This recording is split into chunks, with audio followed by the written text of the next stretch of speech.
लाए घटा जाए। खुशी हो या हजारों गम, हरि शरणम हरि शरणम। खुशी हो या हजारों गम, हरि शरणम हरि शरणम। हरि शरणम हरि शरणम हरि शरणम हरि शरणम। हरि शरणम हरि शरणम हरि शरणम हरि शरणम। प्रेम की जोत जग जाए, विरह की आग लग जाए। प्रेम की ज्योति जल जाए, विरह की आग लग जाए। फिर बरसे प्रेम की रिमझिम, हरि शरणम हरि शरणम। फिर बरसे प्रेम की रिमझिम, हरि शरणम हरि शरणम। हरि शरणम हरि शरणम हरि शरणम हरि शरणम। हरि शरणम हरि शरणम हरि शरणम हरि शरणम। नहीं दुनिया में कुछ अपना, ये सब एक रात का सपना। नहीं दुनिया कुछ अपना, ये सब ये सब एक रात का सपना। सत्य है वह अमर प्रियतम, हरि शरणम हरि शरणम। सत्य है वह प्रीतम, हरि शरणम हरि शरणम। हरि शरणम हरि शरणम हरि शरणम हरि शरणम। हरि शरणम हरि शरणम हरि शरणम हरि शरणम। यही यही है आरज़ू अपनी, यही है जो सजू अपनी, यही यही है आरज़ू अपनी। प्रभु राहों के निकले दम, हरि शरणम हरि शरणम। के निकले दम, हरि हरि शरणम शरणम हरि शरणम। हरि शरणम हरि हरि शरणम शरणम हरि हरि शरणम हरि शरणम। हरि शरणम हरि शरणम हरि शरणम हरि हरि शरणम। न भूले हम न भूले हम, हरि शरणम हरि शरणम। न भूले हम न भूले हम, हरि शरणम हरि शरणम। प्रभु के हम प्रभु के हम, हरि शरणम हरि शरणम। प्रभु के हम प्रभु के हम, हरि शरणम हरि शरणम। हरे कृष्णा हरे हरे कृष्णा हरे कृष्णा। देखिए अभी भी कुछ लोगों ने वीडियो ज्वाइन नहीं किया, ऑन नहीं किया है। वीडियो ऑन करने से क्या है, हमको ये पता पड़ता है कि हम देखो क्लास के प्रति कितने सीरियस हैं, है ना।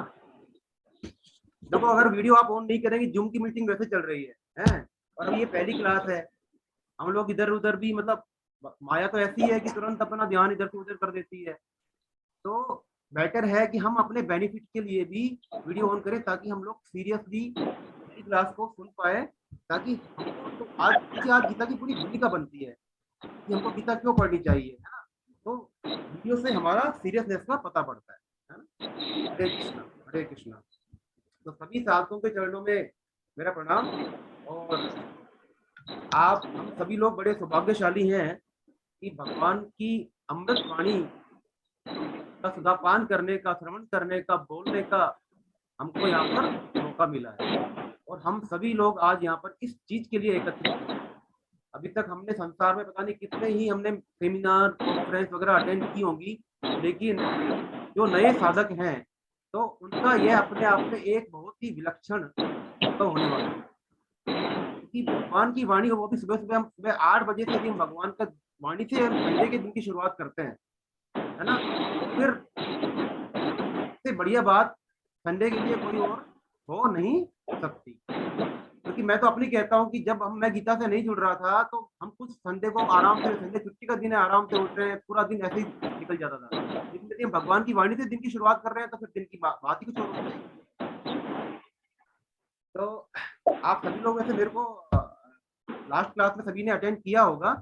मैं दोबारा निवेदन करूंगा कि कुछ मुक्ता जी से, जसवंत सिंह जी से, अरुणा जी से, एस.बी. विमल साहब से, अनुश्री शर्मा जी से, और एक इनका पिक्चर दिख रहा है रूबी जी से, है ना। कि अगर कोई बहुत ज्यादा दिक्कत ना हो, है ना, जरूरी ना हो तो वीडियो प्लीज ऑन कर लें। और यदि मान लो किसी का, आपने अपने किसी रिलेटिव को ज्वाइन करवाया है इसी क्लास में और वो अभी ज्वाइन नहीं किए हैं, तो कृपया उनको भी फोन करके बोल दीजिए, हो सकता है उन्होंने कैसे देखा ना हो, है ना, कि आप क्लास ज्वाइन कर लें, अपने को ज्वाइन कर। तो हम जैसा कि हम कह रहे हैं कि आज हमारी पहली क्लास है, तो पहली क्लास में हम ये समझेंगे कि वास्तव में गीता हमारे लिए क्यों इम्पोर्टेंट है, गीता हमको क्यों पढ़नी चाहिए, है ना। तो हम ये समझते हैं कि भाई, अच्छा आप एक तो आप सभी अपने आप को ना अनम्यूट कर सकते हैं, कोई दिक्कत नहीं है। मैंने अभी किसी को म्यूट नहीं किया हुआ है, जिसको भी मर्जी आए वो अपने आप को अनम्यूट कर सकता है। और पहला जो हमारा सेशन है ना, ये इंटरेक्टिव सेशन होने वाला है ना। तो कोई भी दिक्कत है तो आप बेझिझक पूछ सकते हैं, कोई दिक्कत नहीं। तो सबसे पहले हम शुरुआत करने से पहले 1 to 1 एक बार इंट्रोडक्शन कर लेते हैं, ताकि सभी लोग एक दूसरे को जान सकें, है ना। मैं शुरुआत करता हूँ जसवंत सिंह जी से। Jaswant Singh ji, Hare Krishna. Hare Krishna Hare Krishna. Hare Krishna sir, video on कर सकते हैं तो कर लीजिए, नहीं तो कोई बात नहीं। हरे कृष्णा सर, हरे कृष्णा, बहुत हरे बढ़िया। कृष्णा। तो सर महान व दिव्य आत्मा विराजमान है, उसको मेरा नमन। जो आपके मुखारबिंद से अमृत बरस रहा है उसको हम श्रवण कर रहे हैं, और भाग्य हमारे जो आपके मुखारबिंद से नहीं गीता सर, मैं के अभी नहीं सर, बहुत अच्छी बात है। देखो अभी हम सभी साथियों से इंट्रोडक्शन लेंगे तो सिर्फ अपना देखो 4 चीज बताएंगे आप लोग। नाम तो सभी का पता ही है, आप कौन सी जगह से हैं, आपका व्यवसाय क्या है, और गीता के सम्मुख आप कैसे हुए, ये 3 चीज बताएं सभी शॉर्ट में। तो जसवंत सिंह जी प्लीज। मेरा नाम जसवंत सिंह राजावत है। मैं सवाई माधोपुर का रहने वाला हूँ, और मैं अपने अनुकंपा में चार्टर्ड अकाउंटेंट के पास में काम करता हूँ, सीए के पास में। ठीक है सर, और गीता से कैसे जुड़े सर आप?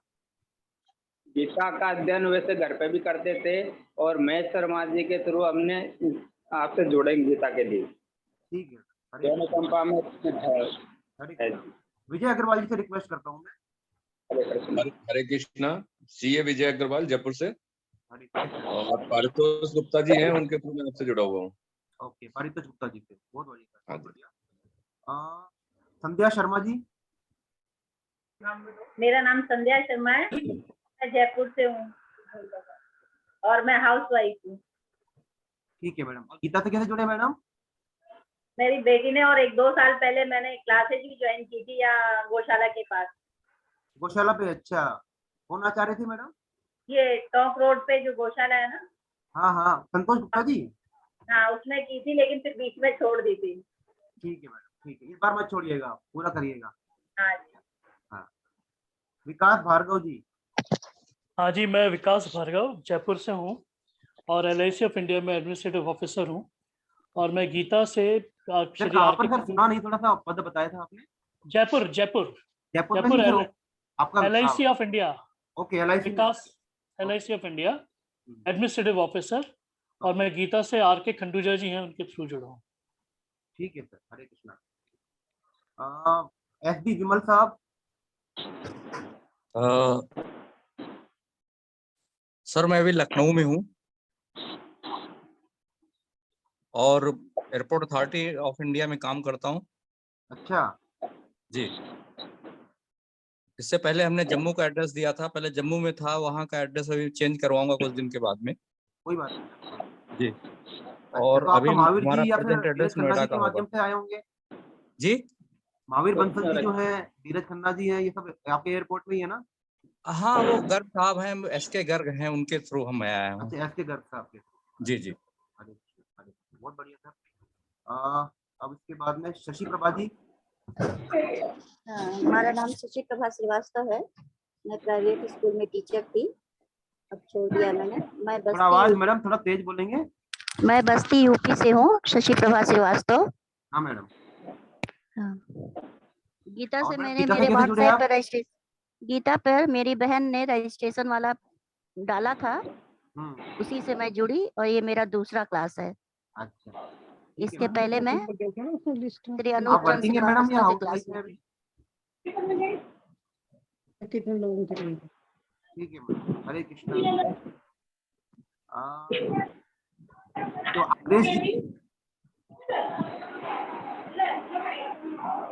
आदेश जी से रिक्वेस्ट करूंगा मैं। सर आवाज नहीं आ रही आदेश जी आपकी।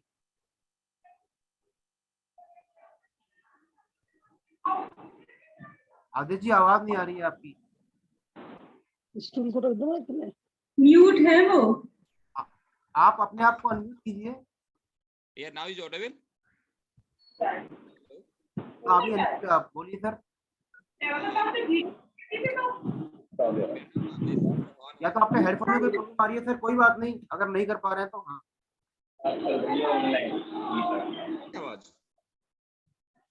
कोई नहीं सर, नहीं कोई इश्यू है, हम आप देख लीजिए, बाद में करते हैं फिर हम। डीपी गुप्ता जी दे दीजिए सर, आप सभी लोगों के लिए परिचय दे दीजिए। हाँ, हरे कृष्णा। हरे आप कृष्णा। सभी को हरे कृष्णा। मैं द्वारका प्रसाद गुप्ता जयपुर से हूँ, बैंक की सर्विस से रिटायर्ड हूँ। और पहले भी अमित जी के साथ सौभाग्य मिला था गीता का अध्ययन करने का। बड़े सौभाग्य की बात है, दोबारा अमित जी के साथ ही संयोग बना है। तो मैं सोचता हूँ बड़ा अच्छा रहेगा ये अपनी यात्रा गीता की। देखो डीपी गुप्ता जी हमारे बहुत पुराने साधक हैं और इनका बहुत अच्छा भाव है। हमारी जो जितनी भी गीता की सेमिनार होती है वहां पर ये बहुत गीता का प्रचार करते हैं। और इस बार भी इन्होंने बहुत सारे लोगों का रजिस्ट्रेशन करा है। भगवान की वाणी का प्रचार करना सबसे बड़ा काम है ना? तो गुप्ता जी का बहुत तगड़ा भाव है। ये सब सहयोग है आपके साथ।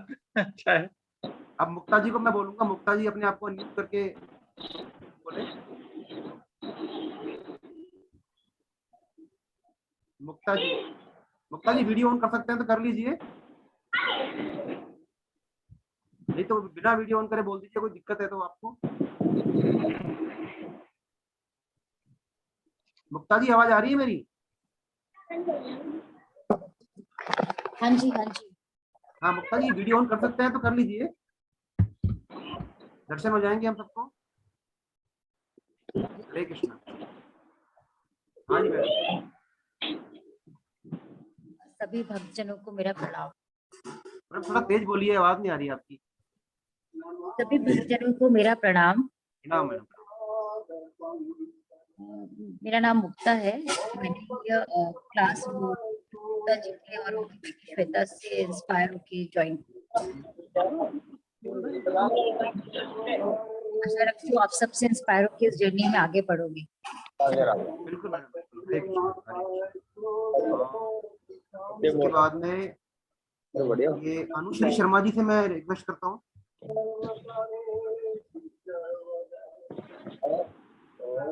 Anushree Sharma ji. Hare Krishna. Hare Krishna madam, video on कर सकते हैं तो कर लीजिए आप।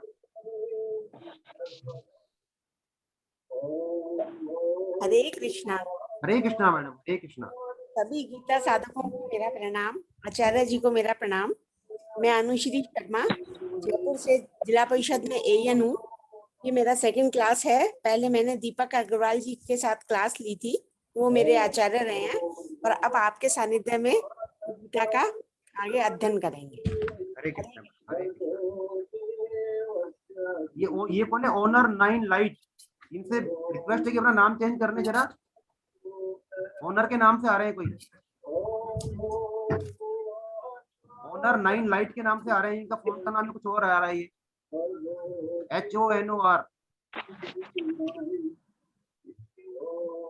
HONOR के नाम से कोई आ रहे हैं।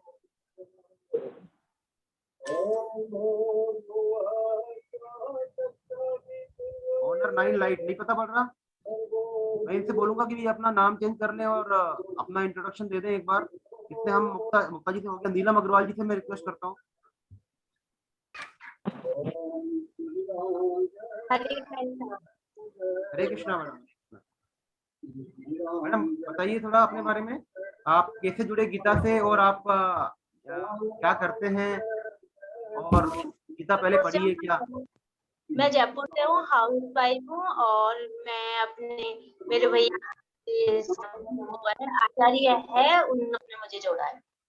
अच्छा, आपने गीता पढ़ी है मैडम पहले? हाँ, ये पिछले सत्र में मैं एक सेमिनार में भी जा चुकी। Online class. क्या बोल रहे हैं मैडम? मैं ऋषिकेश सेमिनार में भी जा चुकी। ऋषिकेश सेमिनार में गए थे आप? नवंबर वाली में गए थे क्या? हाँ, या जी दोबारा जो अभी हुआ था ना, अभी हुआ था ये मार्च में होता, उसमें गए थे। फरवरी में मार्च में होती है एक सेमिनार। हाँ हाँ, ठीक है मैडम, ठीक है। हरे कृष्णा, हरे कृष्णा। प्रकाश नेगी जी। हरे कृष्ण। प्रकाश नेगी जी।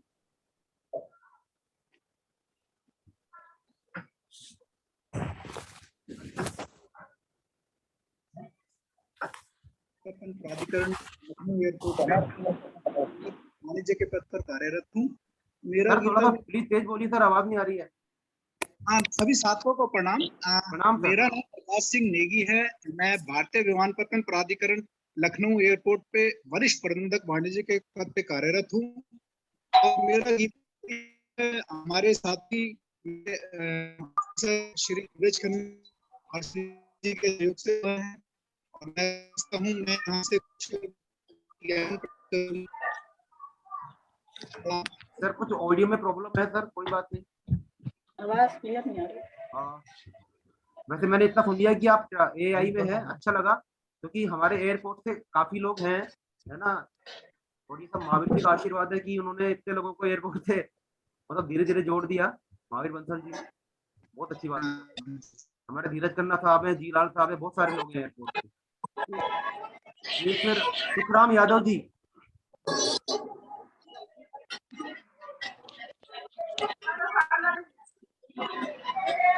सुखराम यादव जी सुन पा रहे हैं मेरे को? आप अपने आप को अनम्यूट कीजिए सर, आपने अपने आप को म्यूट किया हुआ है।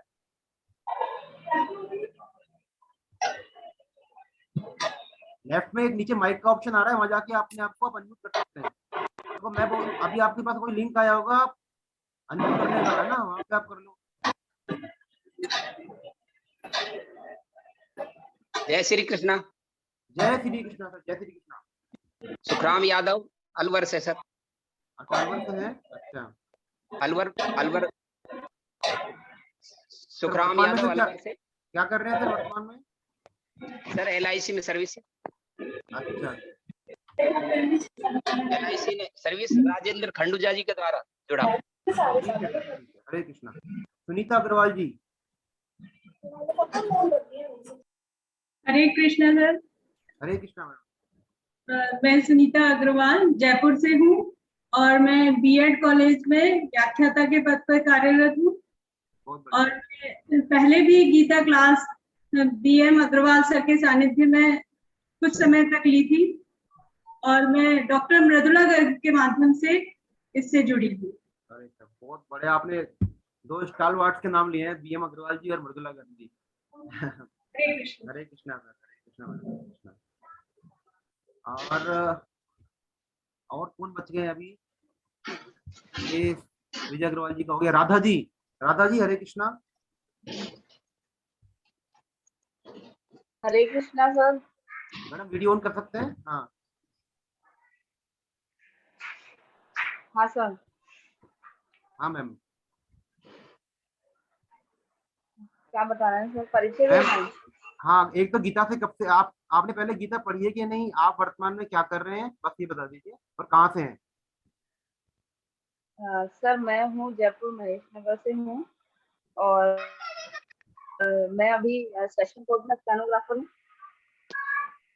और गीता सर मैं खुद ही पढ़ती हूँ, मैंने कोई क्लास नहीं ली अभी तक, ये मेरा फर्स्ट अटेम्प्ट है। बहुत अच्छा मैडम, बहुत अच्छा। एक सुनीता जी हैं, सुनीता जी, सुनीता अग्रवाल नहीं, सुनीता जी हैं ओनली।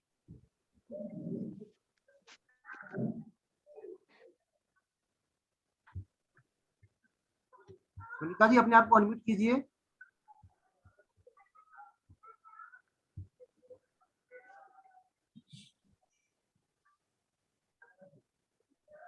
सुनीता जी, सुनीता जी आवाज आ रही है क्या मेरी? नहीं तो अगर आपको नहीं आ रही तो आप चैट बॉक्स में लिख दो कि नहीं आ रही है। हाँ अब हो गया अनम्यूट आप। हरे कृष्णा। कर लीजिए मैडम एक बार।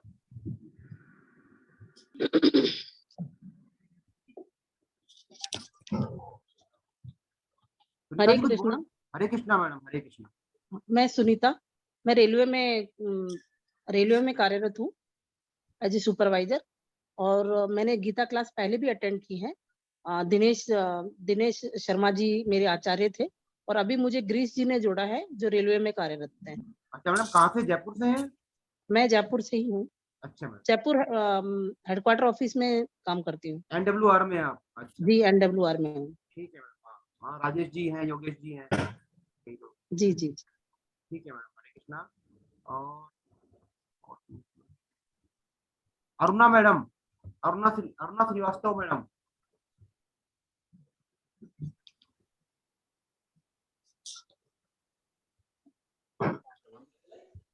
अरुणा मैडम आपने अपने आप को अनम्यूट कीजिए।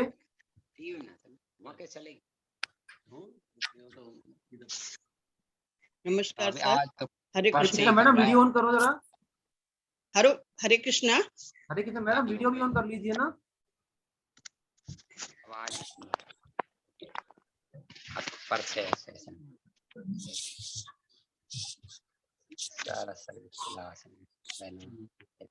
कनेक्ट ना हुए अभी शुरुआत में हरे कृष्णा मैडम, हरे मान कृष्णा। लो दर्शन हो गए आपके?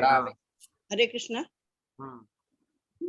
मैं ग्रेटर नोएडा से हूँ और 2 साल पहले जब कोरोना हुआ था तब मैं लखनऊ में थी अपनी बेटी दामाद के पास, अनूप जी के पास। तो उसी समय से मैं जुड़ी हूँ इससे। अच्छा तो, जी हाँ। तो अनूप जी, इनके मैडम के जो दामाद हैं अनूप, वो भी शायद एयरपोर्ट में ही है ना मैडम? वो भी एयरपोर्ट अथॉरिटी ऑफ इंडिया में इस समय एयरपोर्ट अथॉरिटी में, और हमारे गीता के आचार्य हैं। हाँ जालंधर में है इस समय। हाँ जालंधर में है। हरे कृष्णा मैडम, वीडियो ऑन करके रखिए मैडम। और नीलम अग्रवाल जी, नीलम जी तो हो गया शायद ना। ताराचंद अग्रवाल जी, ताराचंद अग्रवाल जी अपने आप को अनम्यूट कीजिए।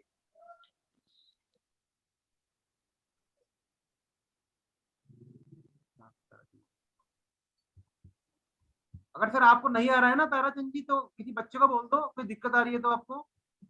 बाद में ऐसे ही वीडियो भी ऑन कर लो आप।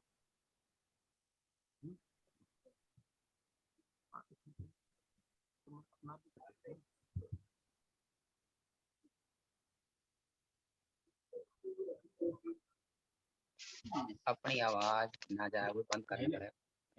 हाँ ताराचंद जी बिल्कुल दर्शन हो रहे हैं सर आपके। सर आप कहाँ से हैं? हाँ, नहीं आ रहे, नहीं हुआ। चलो ताराचंद जी नहीं कर पा रहे हैं, मैं अल्केश जी से बोलूंगा, अल्केश कुमार पटोदिया। सर आप शायद लेट आए हैं। अल्केश जी हरे कृष्णा, मेरी आवाज आ रही है? अनम्यूट कीजिए अपने आप को, आप अनम्यूट कर लीजिए सर।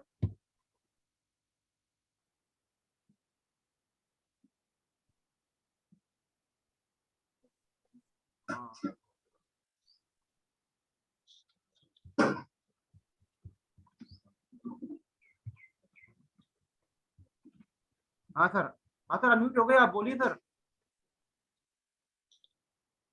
अल्केश जी हम यहाँ एक तो ये बता दीजिए कि आप कहाँ से हैं और किस प्रोफेशन में हैं, और गीता आपने पहले पढ़ी है या नहीं पढ़ी, बस 3 चीजें बता दीजिए।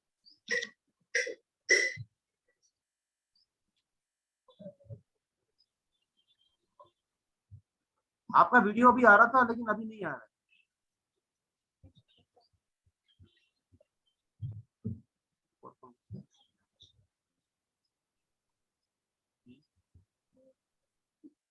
हाँ रूबी जी बच गई है, Ruby ji. Hare Krishna sir. Hare Krishna madam, video on कर लीजिए। Hare Krishna. Hare Krishna. 1 minute. Hare Krishna sir. Hare Krishna madam. सभी साधकों को मेरी तरफ से हरे कृष्णा। मैं रूबी गॉड स्टेनोग्राफर हूँ PWD में। इस समय मैं वृंदावन मथुरा में रहती हूँ। और मैं विनोद गौर जी जो कि मेरे मामा है, मैं उनके थ्रू जुड़ी हूँ। क्या बात है, विनोद गौर जी मामा है आपके? हाँ जी मेरे मामा है। बहुत सुंदर, आपकी वीडियो जा रही है। ठीक है मैडम, गीता पढ़ी है मैडम पहले आपने?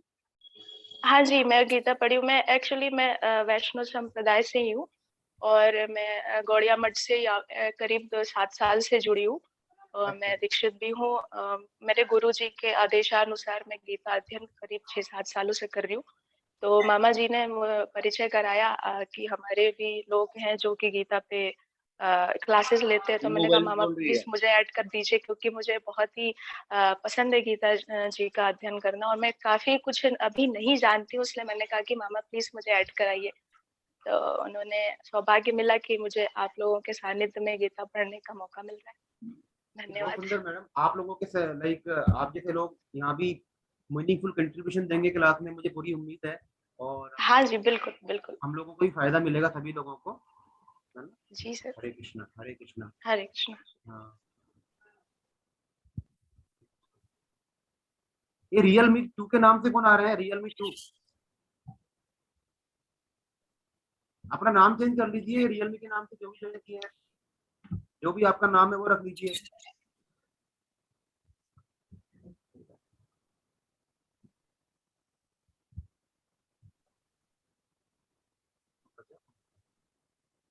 ताराचंद जी अभी आप दिख रहे हैं? हाँ ताराचंद जी बताइए, बोलिए अब सर, अनम्यूट कीजिए अपने आप को।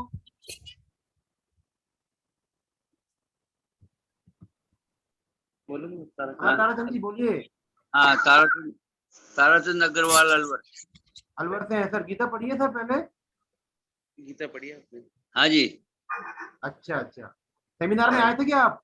सेमिनार में आए थे ना सर आपका अलवर? जी अलवर सेमिनार में आए थे जहाँ तक आप? हाँ अलवर में सेमिनार में आया था मैं। ठीक है सर। अलवर जब सेमिनार हुई थी ना। बहुत अच्छा, बहुत। उसमें ये शामिल हुआ था। अल्केश कुमार जी यदि ये बोल सकते हैं तो ठीक है। अभी 2 रह गए अपने, एक तो ओनर 9 लाइट और एक रियलमी 2।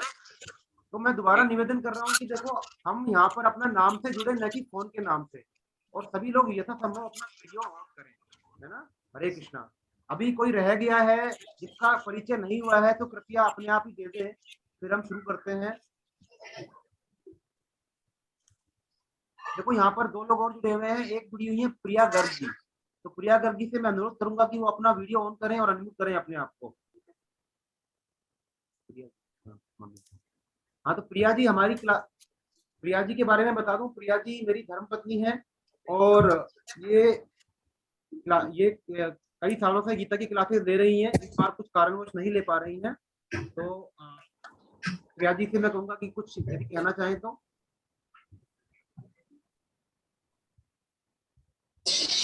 हरे कृष्णा आप सभी को, आप सभी साधक गणों को चरणों में मेरा प्रणाम। तो जैसा कि अमित जी ने बताया, अमित जी मेरे पति हैं, मतलब मेरे हस्बैंड हैं, और पिछले साल से इन्होंने गीता का अध्ययन करवाना शुरू किया। इसके पहले वो और मैं दोनों ही भगवत गीता किससे जुड़े हुए हैं। पिछले 7-8 सालों से हम लोग जुड़े हुए हैं, और मैं कक्षा 5-6 साल ले चुकी हूँ भगवत गीता की। इस साल, इस वर्ष किसी कारणवश मेरा लेना नहीं हो पा रहा है, लेकिन फिर भी किसी न किसी रूप से मैं इस अभियान से, मैं इस गीता परिचय से जुड़ी हूँ।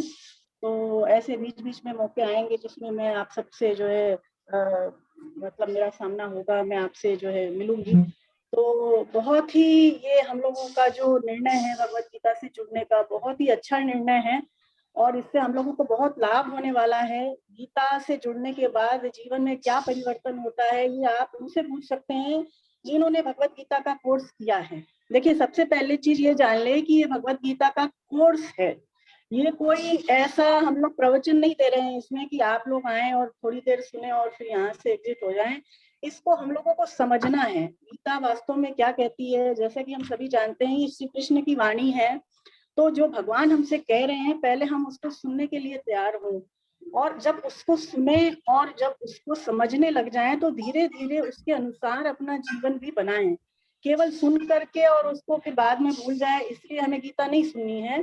गीता जैसे सुने वैसे के वैसे सुन करके उसको अपने आचरण में लाएं, उसके अनुसार अपना जीवन बदलाव लाएं, जिससे कि हम जो है अपने जीवन को सही ढंग से चला सकें, अपने जीवन को सार्थक बना सकें। और इसी भाव के साथ मेरा ये निवेदन है आपसे कि आप सभी कक्षा से निरंतर जुड़े रहें। देखिए, यदि एक दो कक्षा भी मिस हो जाती है तो फिर ये भगवान की जो माया है, ये जो जगत है, हमें इतना उलझा देता है कि फिर हमारा मन नहीं करता है कि कक्षा में आए वापस। तो अगर निरंतरता रहेगी, रेगुलर आप आते रहेंगे, तो ही आपका भाव जो है बढ़ता रहेगा, और भगवान के प्रति आपकी जो श्रद्धा है वो भी जो है बढ़ती रहेगी। तो मैं ये रिक्वेस्ट करूंगी सभी साधकों से कि अमित जी का साथ दें। जैसा कि वो दूसरी बार ही मैंने आपसे बताया कक्षा ले रहे हैं, यह उनका दूसरा साल है, तो भी साधक ही हैं, आपकी तरह सीख ही रहे हैं। तो यदि कोई आप लोगों को त्रुटि लगे या आपको लगे नहीं ये बात ढंग से नहीं समझाई, तो आप बेहिचक हमसे प्रश्न कर सकते हैं, पूछ सकते हैं। आपका जो ग्रुप है उसमें भी आप जो है मैसेज कर सकते हैं। तो इसी प्रार्थना के साथ कि हम सब में भक्ति बनी रहे, भक्ति बढ़ती रहे, और सभी इसी गीता प्रचार के अभियान में जो है मेंबर बन करके और भगवान के कार्य को सफल बनाते रहें, मेरा आप सबसे प्रणाम। हरे कृष्ण। हरे कृष्णा। धन्यवाद प्रिया जी। अंत में मैं अपना भौतिक परिचय दे देता हूँ आपको। तो मेरा नाम अमित गर्ग है, और हम गीता के अध्ययन से, इस मिशन से करीबन पिछले 8 या 9 साल से जुड़े हुए हैं। दोनों ही पति पत्नी, पहले मेरी धर्म पत्नी जुड़ी, फिर बाद में उन्होंने मेरे को उन्मुख किया इस तरफ। तो मैं उनका बहुत आभारी हूँ उस चीज के लिए कि भगवान की वाणी के सम्मुख किया मेरे को उन्होंने। और उसके बाद हम लगातार किसी न किसी माध्यम से जुड़े हुए हैं। हम पहले जयपुर में ही थे, उसके बाद हम गुड़गांव गए। गुड़गांव में भी भगवत गीता की क्लास भगवान कृष्ण ने शुरू करवाई, और वहाँ पर 2-3 साल क्लास ली। उसके बाद मैं ट्रांसफर होकर दोबारा जयपुर आ गया। मैं वर्तमान में बैंक में कार्यरत हूँ, जनरल हेड के पद पर एज ए वाइस प्रेसिडेंट। और मुझे ये सेवा का अवसर मिला है गीता की, भगवान की वाणी को आप तक पहुँचाने का। इसके लिए सभी वरिष्ठ आचार्य हैं भगवान श्री कृष्ण का मैं दिल से धन्यवाद देता हूँ। हरे कृष्ण, हरे कृष्ण। तो चलिए अपना शुरू करते हैं प्रार्थना। सभी लोग हाथ जोड़ेंगे और प्रार्थना बोलते हैं। नहीं है मेरा यह संसार, न है यह मेरे लिए, न है ये मेरे लिए, सभी तो है कृष्ण के, ये तो मैं हूँ कृष्ण का, सभी तो प्यारे हैं वे सदा।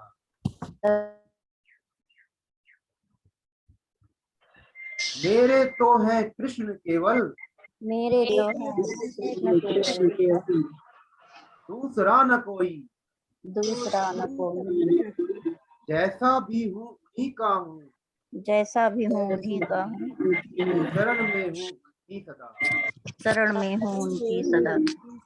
सुख दुख नहीं जग में, सुख दुख नहीं जग में, सिर्फ है परिस्थितियाँ, सिर्फ है परिस्थितियाँ, है सभी प्रसाद प्रभु की, है सभी प्रसाद प्रभु के, लो लगे छूते सदा, लो लगे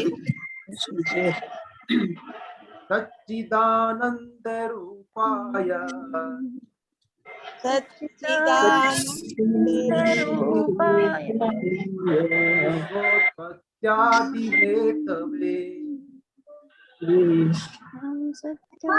विष्णुपत्यादि हेतवे। आपकी बुक में प्रार्थना लिखी हुई है पहले पेज पर, आप वहां से खोलकर पढ़ सकते हैं, है ना। तापत्रय विनाशाय, तापत्रय विनाशाय, कृष्णाय वयं श्रीकृष्णाय नमः। कृष्णे स्वधामोपगते, कृष्णे स्वधामोपगते, धर्म ज्ञानादिभिः सह, ज्ञानादिभिः सह, कलो नष्ट दृशामेश, नष्ट दृशामेश, पुराणार्को दुनोदितः,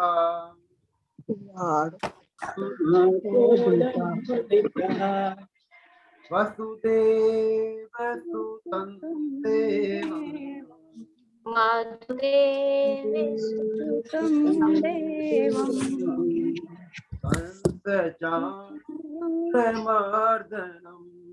कंसचाणूरमर्दनम्, देवकी परमानन्दम्, देवकी परमानन्दम्, कृष्णं वन्दे जगद्गुरुम्। कृष्णं वन्दे जगद्गुरुम्। तो इन प्रार्थनाओं का अर्थ बता देता हूँ ताकि हमारा और भाव बने। पहली जो प्रार्थना थी श्लोक था, उसका मतलब था, आवाज क्लियर नहीं आ रही है शायद। आवाज नहीं आ रही है मेरी क्लियर? हाँ, आ रही है। प्रकाश नेगी जी का मैसेज आया है, आवाज नहीं आ रही है। बाकी साथियों के साथ समस्या है क्या? नहीं, ठीक है, आ रही है आवाज, क्लियर आ रही है।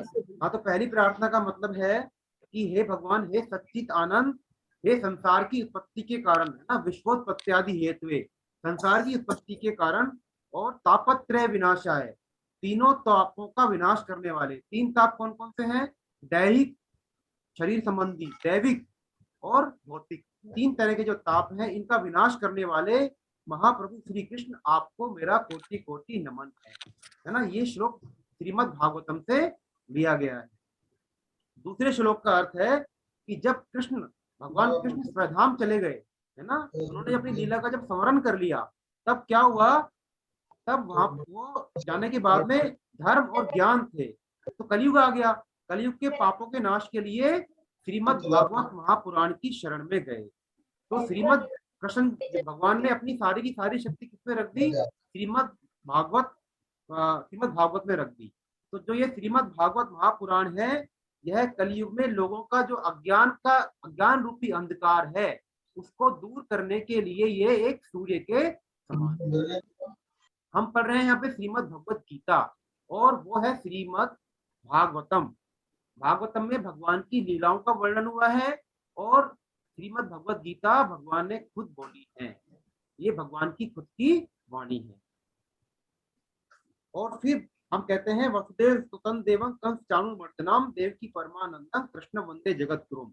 तो वसुदेव सुतं मतलब सुत माने पुत्र, जो वासुदेव जी के पुत्र हैं, दिव्य रूपधारी हैं, कंस और चाणूर का नाश करने वाले हैं, और देवकी जी के लिए जो परम आनंद के स्वरूप हैं, उन जगत गुरु भगवान श्री कृष्ण की मैं वंदना करता हूँ।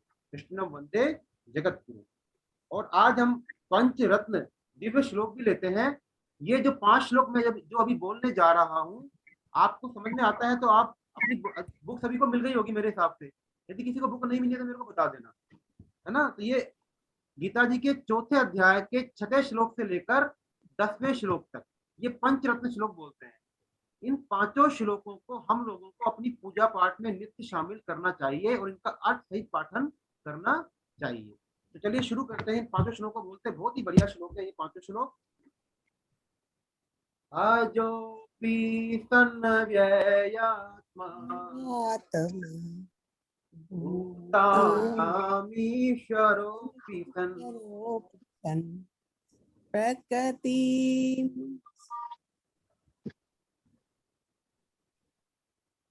चलो मैं बोलता हूँ।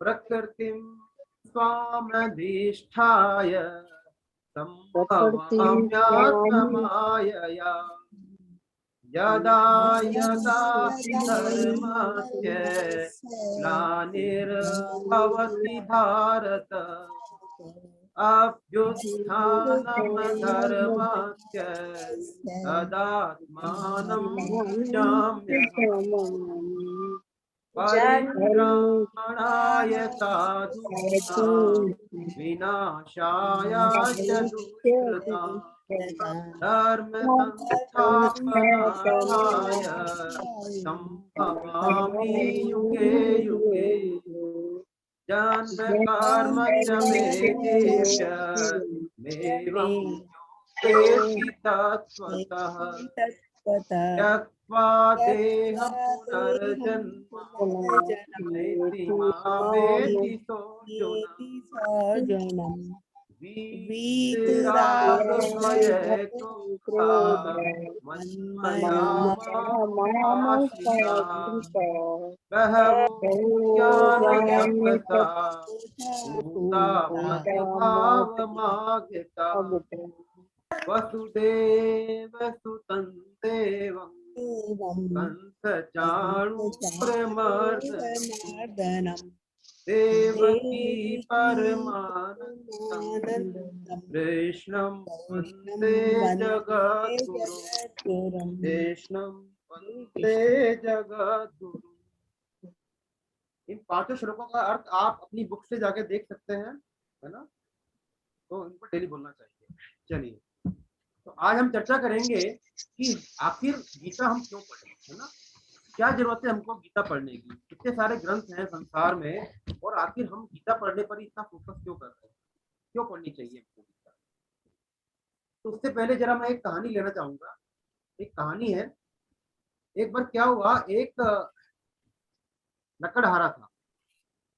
लकड़हारा जानते हैं, जो कि वुड कटर होता है, सभी लोग जानते होंगे। लकड़ी काटने का काम करता था। लकड़ी काटने का और अपनी जो भी मिलता, दिहाड़ी मिलती, उससे अपना गुजर बसर वो चलाता था। अब क्या हुआ कि चलाता, लकड़ी काटता, बाजार में बेचता और जो बच गई उनके कोयले बनाता था। तो इस तरह से वो अपना जीवन यापन कर रहा था। अब एक बार क्या हुआ, जिस देश में वो लकड़हारा रहता था, उस देश का जो राजा था वो शिकार करते हुए जंगल में भटक गया और उसको प्यास लगी। तो उसने देखा तो वहां पे लकड़हारे का घर था, वो वहां पर गया। अब जब लकड़, उसको भूख भी लगी हुई थी, शिकार करते हुए थक गया था, तो लकड़हारे ने क्या किया, जो भी वहां पर खाने पीने की सामग्री थी उसको जो भी थी राजा को दे दी। तो राजा उससे बहुत खुश हुआ और राजा ने खुश होकर बोला, भाई ये तुम ये लकड़ी काटते रहते हो, ऐसे तो तुम्हारा जीवन ऐसे ही बीतेगा। एक काम करो, मेरे पास में एक चंदन का बाग है, मेरे राज्य के पास में, अब तुम वहीं आकर रहो और ये चंदन के बाग से तुम अपना अब डेली अपनी जो दिनचर्या है, जो अपना जीवन यापन करो। ठीक है। अब लकड़हारा था अनपढ़, उसने कभी चंदन का नाम नहीं सुना और न ही चंदन की वो इम्पोर्टेंस जानता था।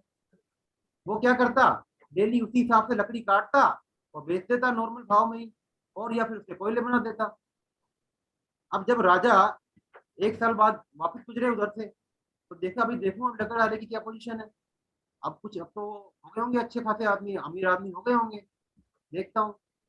तो वहां गए तो वो तो वैसा का वैसा, कोई उसकी हालत में फर्क नहीं।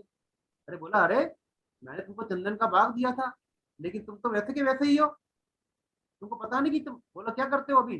बोला, सर मैं तो वही करता हूँ जो पहले करता था, उससे क्या फर्क पड़ रहा है, चंदन की लकड़ी काट देता हूँ और बेच देता हूँ, कोयले बना देता हूँ। अरे बोले, अरे मोर तुम क्या कर रहे हो यार, तुमको क्या दिया था और तुम उसका क्या यूज कर रहे हो, है ना। तो बस हम यही शिक्षा लें कि ये जो हमारा जीवन है ना, हमारी जो लाइफ है, ये क्या है, ये चंदन का बाग है। और जो हमारी सांसें हैं वो क्या है, लकड़ी है चंदन की। तो अब वो हमारे ऊपर है कि हम इन सांसों को किस तरह, क्योंकि हम सभी लोगों को निश्चित संख्या में सांस मिलेंगे भगवान ने दिए हुए। जिस दिन हमारे सांस खत्म हुए उस दिन हमारा ये शरीर इसका नंबर आ जाए। तो अब हम सांसों का क्या यूज कर रहे हैं, उसको बस डेली इस मनुष्य शरीर का भोग विलास में यूज कर रहे हैं, या फिर जिस वास्तव में जिस चीज के लिए हमको भगवान ने शरीर दिया है उसके लिए हम यूज कर रहे हैं, ये सिर्फ हमारे ऊपर ही निर्भर। तो इसीलिए कहते हैं कि मनुष्य जीवन बहुत दुर्लभ है। आपको किसी को संशय है कि भाई मनुष्य जन्म दुर्लभ है या नहीं है, मतलब ये विशेष है या नहीं है? यदि किसी को ऐसा लगता है कि मनुष्य जन्म विशेष नहीं है तो कृपया हैंड रेज करें। देखो अपन जो क्लास ले रहे हैं ना, ये एक इंटरेक्टिव सेशन है, मैंने बोला इसमें कोई भी क्वेश्चन गलत नहीं है, कोई भी आंसर गलत नहीं है। हम सब, मैं भी साधक हूँ, आप भी साधक हैं, हम सभी लोग आपस में समझकर इस चर्चा को, गीता रूपी ज्ञान यात्रा को आगे बढ़ाएंगे, है ना। तो हम कोई शर्म ना करें, कोई संकोच ना करें, इसमें कोई दिक्कत नहीं है। तो बस आप बताइए जो भी मन में आ रहा हो, मतलब ज्ञान के आधार पर नहीं बताएं। क्या हमको लगता है वास्तव में कि जो हमको मनुष्य योनि मिली है ये दुर्लभ है? दुर्लभ का मतलब विशेष है, आसानी से मिलने वाली नहीं है। क्या लगता है हमको ऐसा? हाँ जी, ऐसा ही है। ऐसा ही है, क्यों है ऐसा, जरा बताइए क्यों है ऐसा? इसलिए है, हाँ ऐसा इसलिए है क्योंकि मनुष्य योनि मिलना सारी जो संसार में जितनी भी जगत में और रचनाएं हैं उससे ज्यादा आपको सोचने समझने की शक्ति और आपको एक निर्णय लेने की शक्ति जो ईश्वर ने प्रदान करी है, और आप अपने इस जीवन को, अपने लक्ष्यों को, जो ईश्वर प्राप्ति हमारा होना चाहिए, उसको आप करने की क्षमता रखते हैं। और ईश्वर ने आपको ये सब समझने और सोचने की शक्ति दी है, जो कि किसी भी और अच्छा बोला, नहीं समझ गया अर्केश जी, आप जो बोलना चाह रहे हैं आप बिल्कुल सही कह रहे हैं कि हमको यहाँ पर निर्णय लेने की स्वतंत्रता मिली हुई है, हमको विवेक मिला हुआ है। ताराचंद जी ने हैंड रेज किया है, ताराचंद जी बोलिए क्या बोलना चाह रहे हैं? ताराचंद जी हरे कृष्णा, आपने हैंड रेज किया हुआ है। चलो कोई बात नहीं। तो देखो मनुष्य, जैसा कि अल्केश जी ने बताया, आदेश जी ने बताया कि मनुष्य योनि दुर्लभ क्यों है। देखो हमने, वो बात सही है कि 84 लाख योनियां हम सब घूम फिर के आए हैं और हमको मनुष्य योनि मिली है। तो मनुष्य, ऐसा कोई हमने फॉर्म नहीं भर दिया ऊपर जाके कि हमको मनुष्य जन्म मिल गया, है ना। ये भगवान की कृपा घटी है हमारे ऊपर, क्योंकि भगवान हर एक जीव को मनुष्य, एक बार मनुष्य योनि देते हैं, और इसमें सिर्फ और सिर्फ भगवान की कृपा ही कारण, क्योंकि भगवान चाह रहे हैं कि भाई जो मैंने आपको ये मनुष्य जन्म दिया है इसका जो वास्तविक उपयोग है वो आप इस जन्म को प्राप्त करके, इस योनि को लेके आप उसको ले लो। और यदि तुमने मनुष्य देह, मानव देह पाकर भी, क्योंकि मानव देह में ही कुछ चीजें ऐसी हैं जो कि बाकी योनियों में नहीं होती। कैसे नहीं होती? हमने, हमारे सामने कितने जानवर हैं, गाय है, भैंस है, कुत्ता है, और एक हम भी। यदि चोट लगती है तो दर्द उसको होता है कि नहीं होता? होता है ना, हमको भी होता है। लेकिन वो मजबूर है, और क्या हम इतने मजबूर हैं? हम इतने मजबूर नहीं। तो हमने कुछ भी नहीं किया, ये सिर्फ भगवान की, हर एक किसी जीव को भगवान मनुष्य योनि प्रदान कर रहे हैं, ताकि भगवान ये चाहते हैं कि हम इस जन्म में अपना उद्धार कर लें, हम दोबारा इस जो चक्र है, इस योनियों का 84 लाख योनियों का चक्र, उसमें ना पड़कर जो हमारे जीवन का वास्तविक उद्देश्य है हम उसकी प्राप्ति करें। इसलिए भगवान ने हमको बहुत ही कृपा करके ये मनुष्य जन्म दिया है। और देखो 3 संयोग घटित हुए हमारे साथ में। पहली बात तो हमको मानव की देह मिली। दूसरी बात, आज क्या संयोग घटित हुआ? मनुष्य योनि में हमको अपने बारे में जानने की जिज्ञासा उत्पन्न। मनुष्य कई तो ऐसे ही जो भोग विलास में लगे हुए हैं, तो अगर हमको अपने बारे में जानने की जिज्ञासा नहीं होती तो क्या हम गीता के सम्मुख होते? हम गीता के सम्मुख इसलिए हुए हैं क्योंकि हमको अपने बारे में जानने की जिज्ञासा होगी ना। आज जो दूसरी योनि का प्राणी है, जो गधा है, कुत्ता है, भेड़ है, या क्या वो गीता के सम्मुख हो सकता है? नहीं हो सकता। तो इसी योनि में खास बात है कि हम अपने बारे में जानने की, हम कौन हैं, इस संसार में क्यों आए हैं, क्या करना है, कहाँ जाएंगे, ये सब बातें जानने की जिज्ञासा कहाँ हो रही है? इसी योनि। और तीसरी चीज क्या है, कलयुग में जन्म लिया है हमने, जहाँ की बहुत सब कुछ आसान है, और किसी महापुरुष का आश्रय मिलना। तो महापुरुष का आश्रय मिलना ये भी अच्छी बात है। महापुरुष कौन है? भगवान कृष्ण। और भगवान कृष्ण अभी शरीर से नहीं है तो क्या है? गीता। भगवान श्री कृष्ण की वाणी है गीता है। गीता में और भगवान श्री कृष्ण में कोई फर्क नहीं है, चाहे हम भगवान कृष्ण की शरण ले लें चाहे गीता की शरण ले लें, एक ही बात है। तो कलयुग में हमको मनुष्य जन्म मिल गया, यहाँ पर आकर अपने बारे में जानने की जिज्ञासा उत्पन्न हो गई और हमको गीता का आश्रय मिल गया। तो भगवान की कृपा से, आप मानो या न मानो, ये भगवान की कृपा ही है कि ये तीनों संयोग हमारे साथ में आज घटित हो। नहीं, आप खुद ही बताइए, आप सब लोगों ने गीता क्लास से आप जुड़े हैं और आपने कितने ही लोगों को बोला होगा भाई आ जाओ रजिस्ट्रेशन करवा लो गीता क्लास में, आज एक कोर्स है इसमें हम लोग गीता को समझेंगे। तो आपकी बात कितने % लोगों ने मानी? मुश्किल से 30-40% लोगों ने मानी होगी। बहुत ही ज्यादा कन्विंस किया होगा तो 60-70% ने मान ली होगी, कई लोगों की मानी भी नहीं होगी। तो भगवान की कृपा हर एक चीज पर आसानी से घटती नहीं। तो ये बात हम मान ले कि हमारे ऊपर भगवान की कृपा ही है कि जो उन्होंने हमारे दिमाग को डाइवर्ट किया और हमको हमारी बुद्धि इस प्रकार बनाई कि हम उनके सम्मुख हो सके, हम आज इस गीता की क्लास में जुड़ सके। यह आसान बात नहीं। अदरवाइज हम किसी भी नए आदमी से बात करते हैं ना, प्राय मेरा खुद का भी अनुभव है, तो एक बार तो वो गीता से दूर बात करता है। क्या आंसर होता है? अरे यार अभी से तुम किस चक्कर में पड़ गए, अरे 50 के बाद आएंगे, वो आता है ना 51, 52, तब 1 की बात आएगी, है ना, तब वो हमारा उद्देश्य होगा। अभी से आप इन चक्करों पर घर गृहस्थी हम कैसे संभालेंगे? आप तो इन चक्करों में डाल रहे हो हमको। अभी हमारी उम्र कोई है, अभी तो मम्मी पापा की उम्र है, हमारी उम्र है ही नहीं। लेकिन क्या हमको पता है कि हमारी उम्र कितनी है? क्या हमको पता है कि भगवान ने हमको कितनी सांसें दी है? क्या मेरे को पता है कि मैं ये गीता की जो क्लास अभी मैं ले रहा हूँ, मैं 2 घंटे बोल पाऊंगा कि नहीं बोल पाऊंगा? किसी को कुछ नहीं पता। जीवन क्षणभंगुर है, तुरंत। तो फिर अगर जीवन क्षणभंगुर है और हमने गीता पढ़ी भी नहीं जीवन में आके, जो कि भगवान ने उपलब्ध कराई है, तो फिर हमने क्या यूज किया इस जीवन का? क्यों आए हम? तो फिर हम में और जानवरों में क्या फर्क है? ऐसे ही आए और चले गए।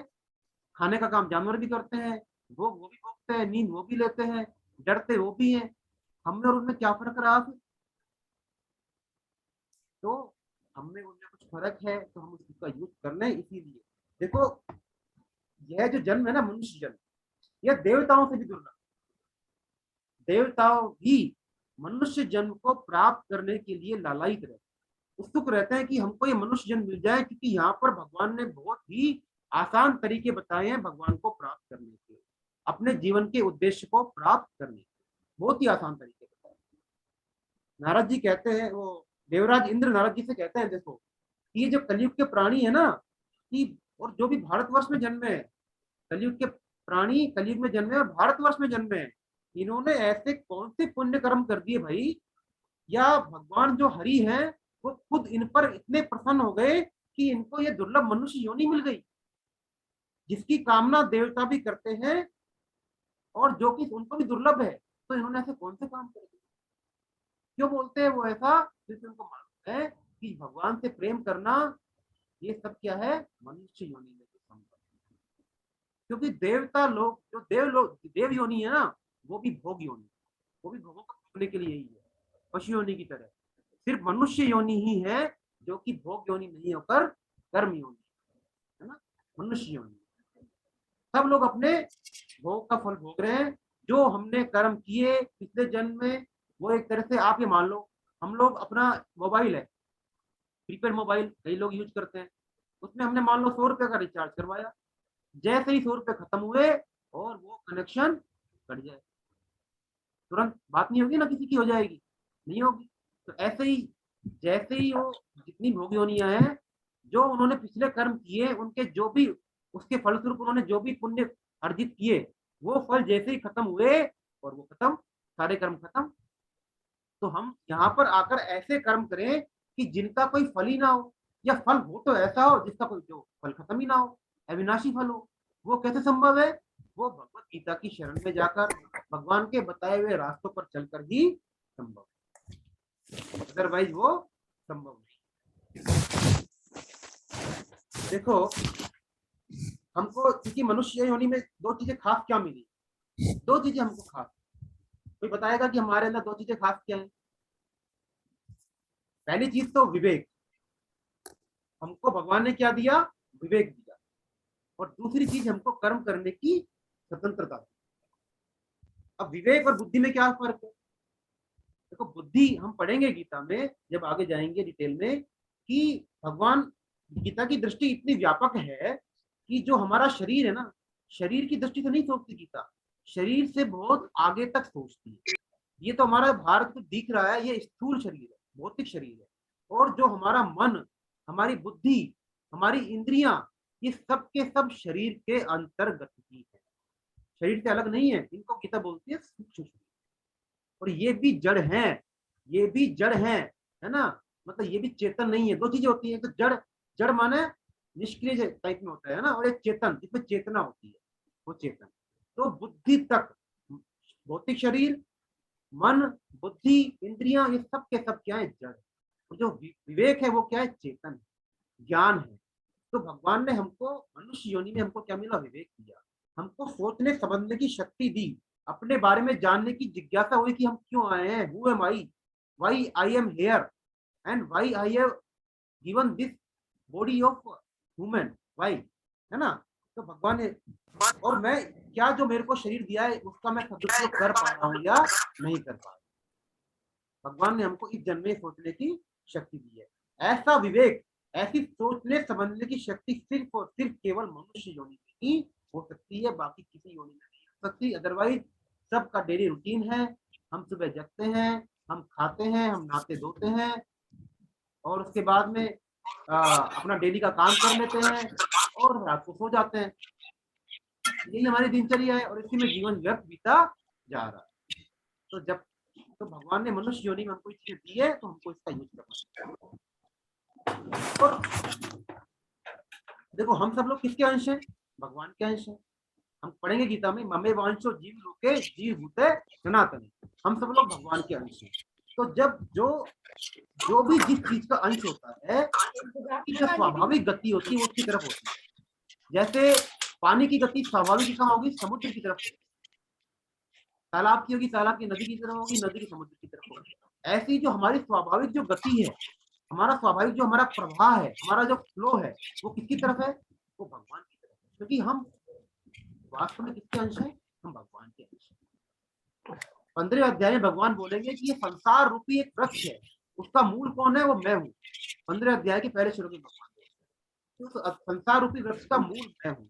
और वो मूल जो क्या है?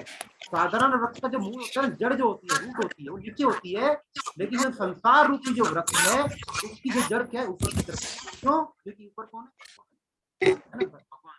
तो यदि हमको किसी पेड़ को हरा भरा रखना है, यदि हमको पेड़ को तरोताजा रखना है, तो क्या हम उसके पत्ते को तोड़ दें और उस पत्ते को हम पानी देंगे, तो क्या वो हरा भरा रह पाएगा? क्या उसकी टहनी को हम काट दें और उसको पानी दें, तो क्या वो हरा भरा रह पाएगा? ग्रीन रह पाएगा? नहीं रह पाएगा। क्या करना पड़ेगा हमको? कहाँ पानी देना पड़ेगा?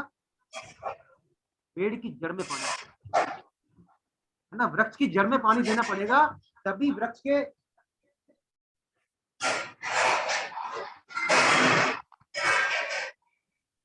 जितने भी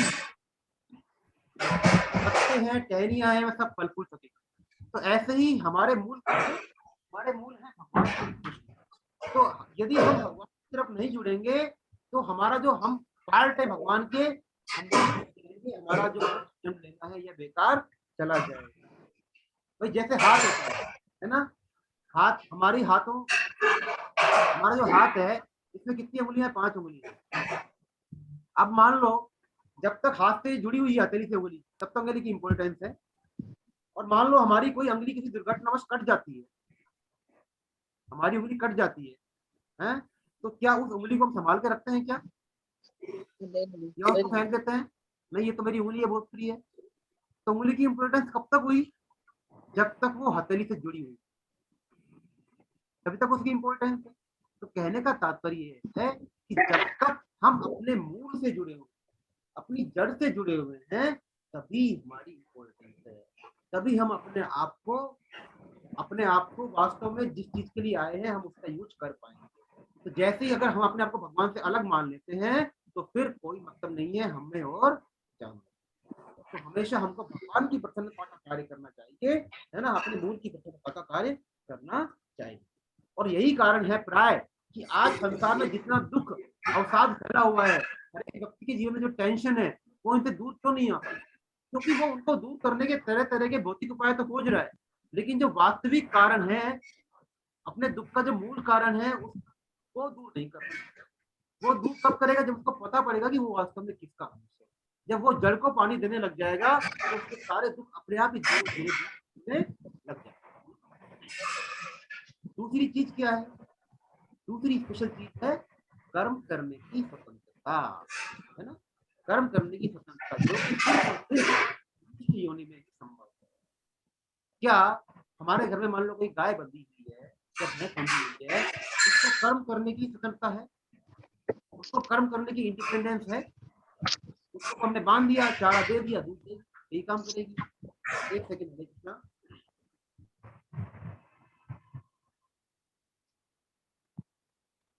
तो ऐसी कोई भी चीज है, लेकिन हम लोगों को भगवान ने कृपा करी है कि हम लोग चाहें तो कर्म कर सकते हैं।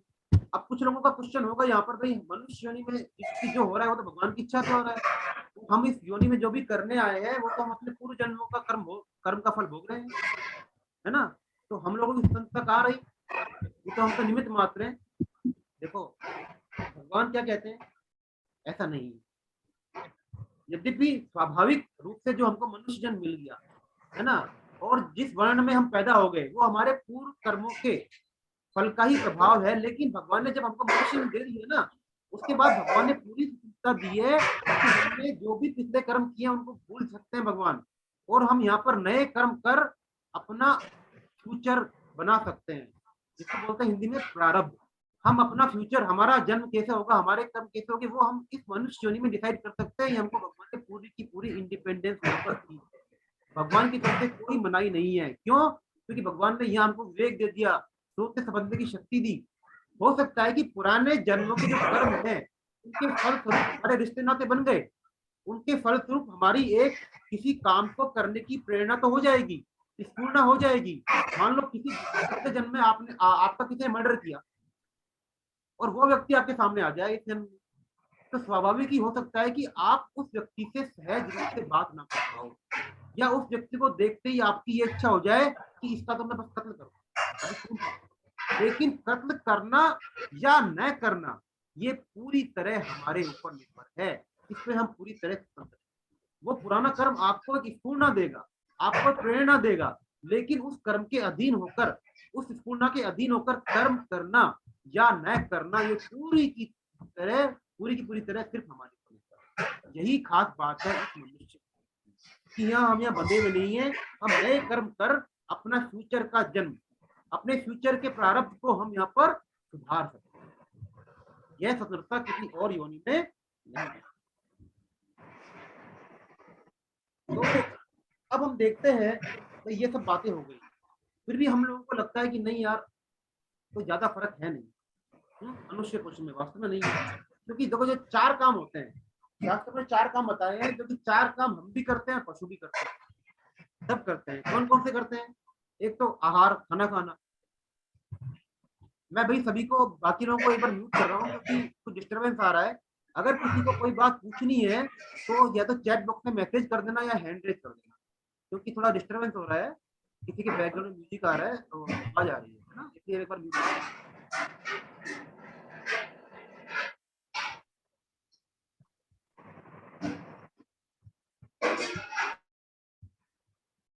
सभी लोग अभी म्यूट हैं। यदि किसी को बोलना है तो आप अपने आप को अनम्यूट कर देना, है ना, मैंने अलाउ किया हुआ है, लेकिन कोई जरूरत है तो आप अपने आप को अनम्यूट कर सकते हैं। तो हम पढ़ रहे थे कि मनुष्य और जानवरों में, देखो पशुओं में 4 कॉमन चीजें हैं। कौन कौन सी 4 चीजें हैं? एक तो आहार, खाना खाना। सब लोग खाना खाते हैं, उनको ही भूख लगती है, हमको ही भूख लगती है ना, और सबको स्वाद भी आता है खाना खाने में। सबको हमको यह जो वेजिटेरियन है, हो सकता है हमको पनीर की सब्जी बहुत अच्छी लगे।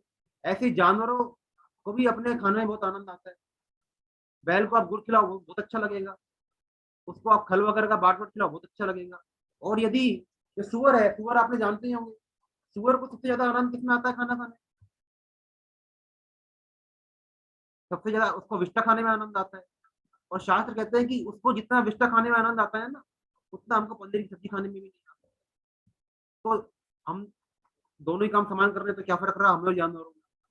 दूसरा काम क्या है? निद्रा, नींद लेना। हम भी सोते हैं, वो भी सोते हैं। प्राय जो मनुष्य होता है, हम अपने जीवन का 1/3 जो पार्ट है, 1/3 हिस्सा हम नींद लेने में ही बिता देते हैं, निद्रा रानी की गोद में हम बिता देते हैं। और जब एक बार हमको नींद आ जाती है तो फिर हम नींद के लिए कितने यत्न करते हैं, हम बढ़िया से बढ़िया गद्दे लाएंगे, चद्दर लाएंगे। लेकिन जब एक बार नींद आ गई तो फिर पता पड़ता है कि हम 1 लाख के गद्दे पर सोए हैं या फिर जमीन पर सोए हैं। अगर गहरी नींद आ गई थक कर, कुछ पता नहीं पड़ेगा। और हम क्या कर रहे हैं, कोई एक्यूप्रेशर का गद्दा लेके आएंगे, कोई पानी का गद्दा लेके आएंगे, कोई डल्लप का गद्दा लेके आएंगे। ऐसे ही जानवर भी अपनी नींद लेते हैं, और हम वो तो फिर भी हमसे अच्छी नींद लेते हैं। लेकिन हमने तो इतने सारे टेंशन पाल लिए हैं कि आज लगभग आधी से ज्यादा जो आबादी है, पॉपुलेशन है, वो अनिद्रा का शिकार है, उसको नींद आती नहीं। तो इस मामले में भी जानवर हमसे श्रेष्ठ हैं। आहार के मामले में भी जानवर हमसे श्रेष्ठ हैं, ज्यादा अच्छी तरह से आहार का स्वाद अनुभव करते हैं, और नींद देने में भी हमसे श्रेष्ठ हैं। देखिए, तीसरी चीज क्या है? भय, डर। हम सभी लोग किसी न किसी चीज से डरते हैं, हर एक आदमी किसी न किसी चीज से डरता है। छोटे आदमी को बड़े आदमी से डर लगता है, या हमारे पास हो सकता है पर्याप्त धन ना हो, पैसा ना हो, उसका डर है। सगे संबंधी ने कुछ कह दिया, उसका डर है। बच्चा जैसे संसार में आता है, उसको जब तक वो खाना पीना नहीं मिलेगा उसका डर है, जब तक रोएगा नहीं तो खाना नहीं मिलेगा। स्कूल जाएगा तो फिर उसके बाद में उसको पढ़ाई का डर है, एग्जाम का डर है। नौकरी लग जाएगी तो नौकरी जाने का डर है, कंपटीशन का डर है। तो हम हर एक व्यक्ति किसी न किसी डर से घिरा हुआ है। ऐसे ही जानवरों को भी, छोटे जानवरों को बड़े जानवर का डर है। हिरण को शेर का डर है, शेर को भी किसी हाथी का डर होगा। तो नेवले को सांप का डर है, सांप को नेवले का डर है। तो हर एक आदमी भय से आता है। तो 4 मेन डर हैं। डर तो बहुत तरह के, लेकिन 4 मेन डर है। कौन कौन से? एक तो जन्म, मृत्यु, जरा, जरा माने बुढ़ापा, और व्याधि। वाले को बात कर लीजिए। 4 मेन दुख हैं या मेन डर। कहते हैं कि जब जन्म लेते हैं ना, जो नॉर्मल डिलीवरी, तो किसी की आवाज आ रही है भैया बैकग्राउंड में, अपने आप को म्यूट कर ले हो, नहीं तो फिर मेरे को सभी को अलाउ का ऑप्शन मेरे को हटाना पड़ेगा। जिस किसी की बैकग्राउंड से आवाज आ रही है वो कृपया यदि शांत स्थान पर नहीं बैठ पा रहे हैं तो म्यूट कर लें, सभी को थोड़ा डिस्टर्ब होता है, नहीं तो फिर मेरे को सभी को म्यूट करना पड़ेगा।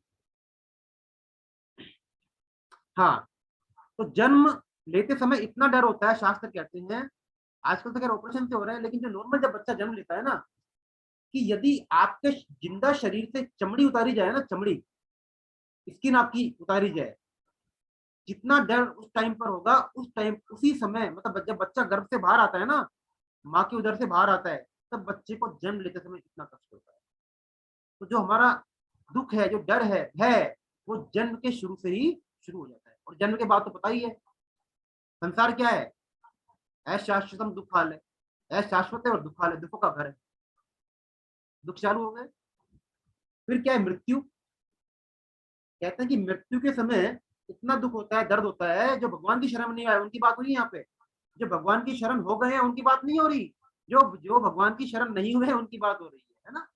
मृत्यु के समय इतना दुख होता है कि यदि मान लो 1000 बिच्छू एक साथ यदि डंक मारे ना अपने शरीर में, तो कितनी पीड़ा होगी।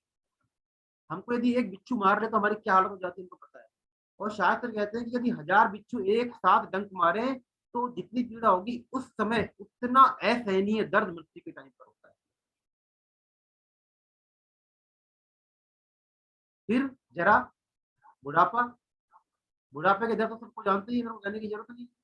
किसी के घुटने काम नहीं कर रहे, किसी को दिख नहीं रहा है, बच्चे सुनते नहीं है उनकी बात, मन महसूस कर जाते, अपनी मर्जी से कहीं आ जा नहीं सकते हैं, मन माफी खा पी नहीं सकते। तो यही समस्या है अपने आप में। और फिर क्या है? व्याधि, बीमारी। सभी लोग आजकल किसी न किसी बीमारी से ग्रस्त हैं। बहुत ही कम लोग होंगे जिनको कोई बीमारी ना हो। क्योंकि हमारा खान पान ऐसा हो गया, हमारी दैनिक दिनचर्या जीवन शैली ऐसी हो चुकी है, शास्त्र से हम सभी लोग हटते जा रहे हैं। तो सभी लोगों को कोई ना कोई बीमारी या तो फिजिकल है, नहीं तो फिर मानसिक बीमारी है। हर एक किसी को बीपी की गोली चल रही है, डायबिटीज है, हार्ट पेशेंट है, कुछ ना कुछ अमूमन मिल जाती, बड़ी बात नहीं है, क्योंकि आप युग ही ऐसा आ गया। तो हर एक आदमी किसी न किसी डर से घिरा हुआ है। चौथी चीज है मैथुन, सेक्स, जो कि जानवरों में और हमें समान। सभी लोग काम सुख का आनंद लेना चाहते हैं, जानवर भी काम सुख का आनंद लेते हैं, और हमारे अंदर भी एक लालसा होती है काफी। तो इस मामले में भी जानवर हमसे बेहतर तरीके से ले सकते हैं, तो इस मामले में भी जानवर जो है वो हमसे श्रेष्ठ है। तो हमको समझना पड़ेगा कि वास्तव में जो एक काम है वो क्या है, भगवान ने क्या बोला है काम के बारे में। काम वास्तव में ये एक सुख लेने का साधन नहीं है, काम वास्तव में एक सृजन शक्ति है, एक बहुत ही विलक्षण शक्ति है, जो कि भगवान ने इस संसार को आगे बढ़ाने के लिए हम सब लोगों को दी है। और हम लोग आज इसका तरह तरह से अपनी इंद्रियों को तृप्त करने के नए नए तरीके ढूंढ रहे हैं, नए नए साधन खोज रहे हैं कि कैसे हमारी ये जो इंद्रिय तृप्ति काम शक्ति है तृप्त हो जाए। जबकि भगवान आगे स्पष्ट कहेंगे कि यह काम ऐसा महापापी है कि इसमें जितना ही तुम घी डालोगे, जैसे जो आग होती है ना, आग में हम जितना घी डालते हैं उतनी ही आग बढ़ती है, ऐसे ही ये काम रूपी अग्नि में हम जितना घी डालेंगे उतनी ये बढ़ती, इतनी खत्म होने वाली है।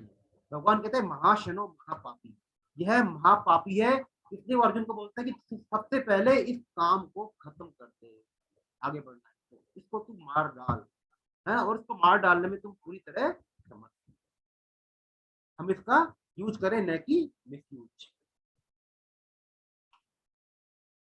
तो ये बात तो हुई मनुष्य जन्म की। अब मनुष्य जन्म का सर्वश्रेष्ठ उपयोग क्या है ना, what is the best possible use of this human body, क्या यूज। हम बाजार से कोई भी चीज लेके आते हैं, मान लो हम फ्रिज लेके आए या टीवी लेके आ गए, कंप्यूटर लेके आ गए, कोई भी चीज लेके आते हैं तो साथ में एक इंस्ट्रक्शन बुकलेट मिलती है कि नहीं मिलती, ये एक यूजर मैनुअल मिलता है। वॉशिंग मशीन लेके आ गए, भाई इसमें ये बटन इसका है, इससे स्पिन होगा, इससे कपड़े धुल जाएंगे, 10 मिनट तक चलाना, ये करना है, आता है ना सब लोगों के सामने चीज। और यदि हम उससे सोचे कि हम जिससे स्पिन किया हुआ है वहां तो हम डाल दे पानी, ड्रायर दिया वहां पानी डाल देंगे तो खराब हो जाएगा, स्पिन वाले में हम उसको कपड़े को चलाने लग जाए, धोने लग जाए तो खराब हो जाएगा।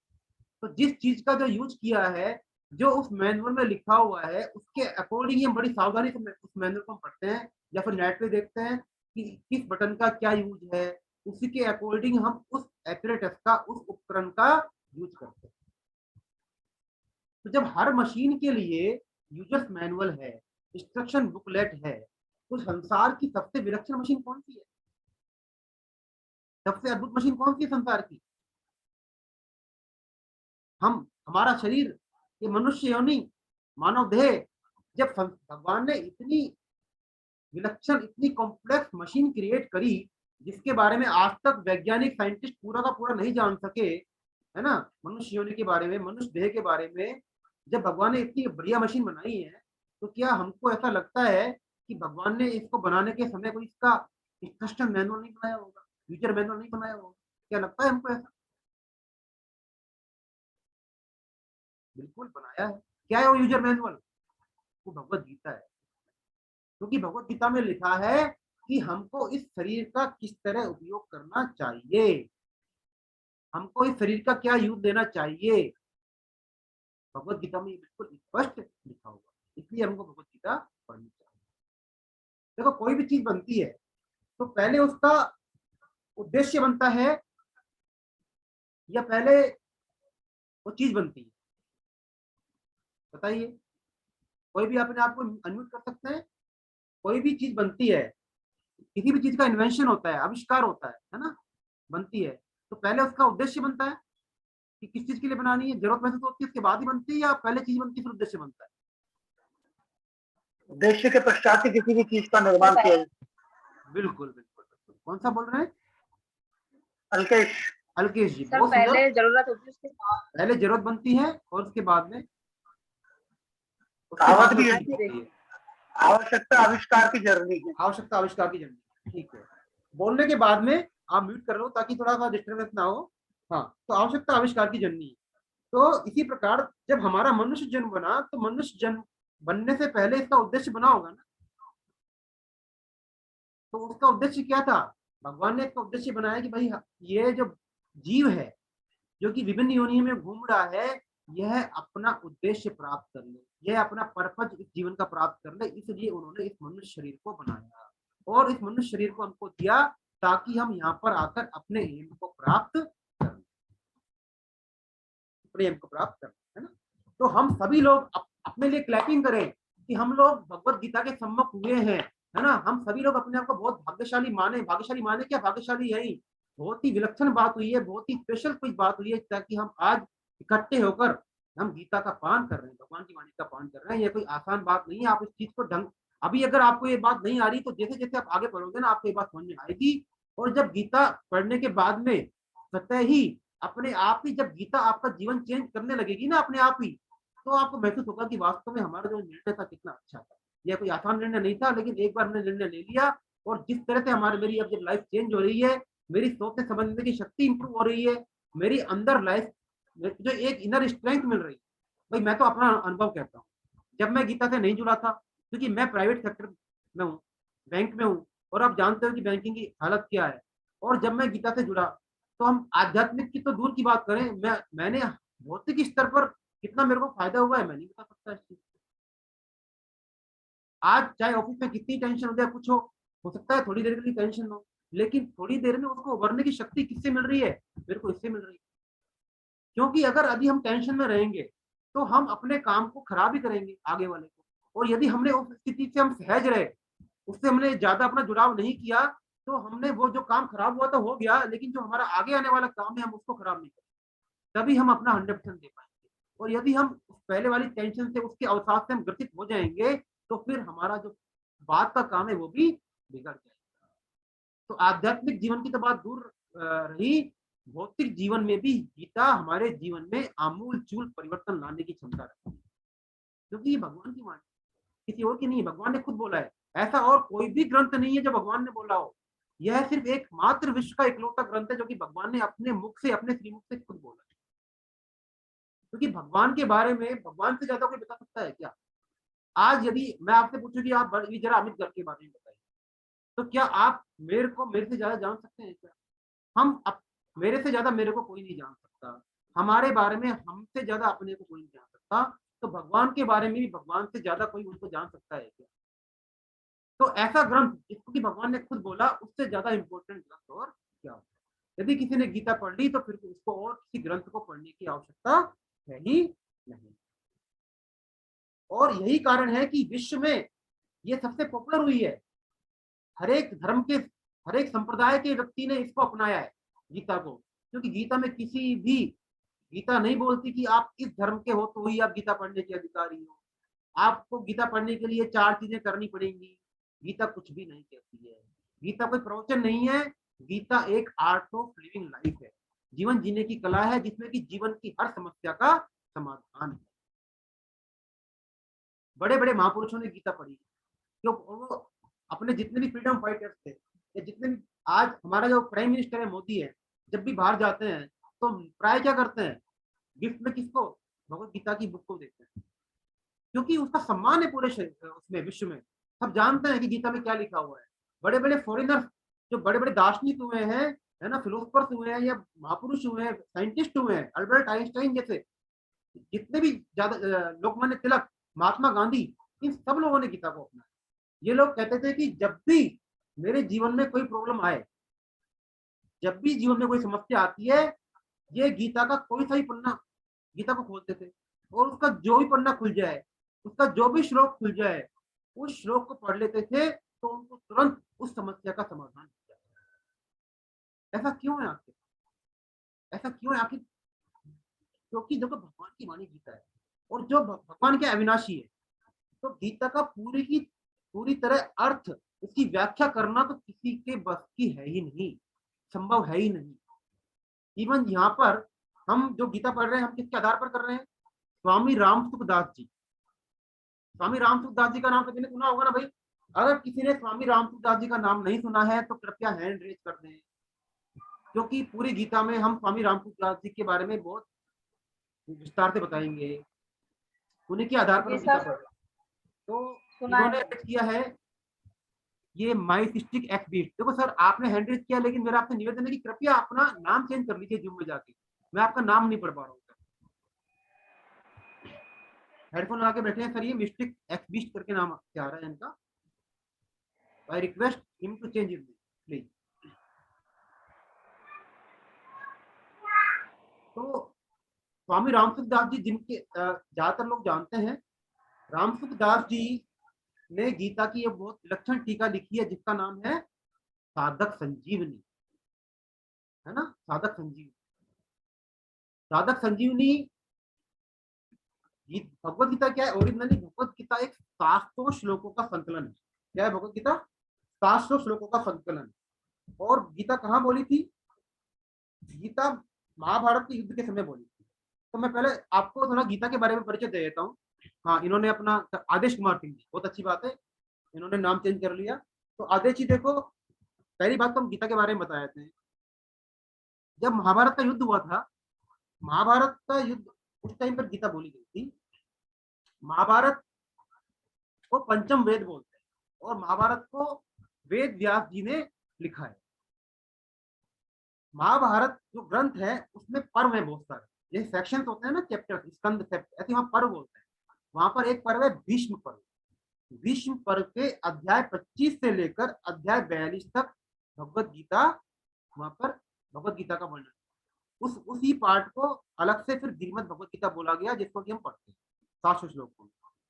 और क्या हुआ था, जब गीता बोली थी ना, जो पढ़ते हैं, गीता संवाद है अर्जुन और कृष्ण का, लेकिन हम किसके माध्यम से सुन रहे हैं? हम संजय के माध्यम से सुन रहे हैं। संजय कौन थे? संजय धृतराष्ट्र, जो कि पांडवों के ताऊ जी थे, है ना, कौरवों के पिताजी थे, पांडवों के ताऊ जी थे। संजय उनके सारथी थे धृतराष्ट्र के। और संजय भगवान के बहुत अनन्य भक्त थे, अर्जुन से भी ऊंचे भक्त थे संजय। तो जब युद्ध हुआ तो वे, जो कि धृतराष्ट्र जी अंधे थे, तो भगवान कृष्ण ने बोला, भाई आप क्या जानना चाहोगे कि युद्ध में क्या हो रहा है? ऐसा है तो मैं आपको दिव्य दृष्टि प्रदान कर देता हूँ। तो उन्होंने मना कर दिया कि मैं अपने आंखों से अपने स्वजनों का जो नाश होगा वो मैं नहीं देखना चाहता, लेकिन फिर भी मैं जानना चाहता हूँ क्या हो रहा है।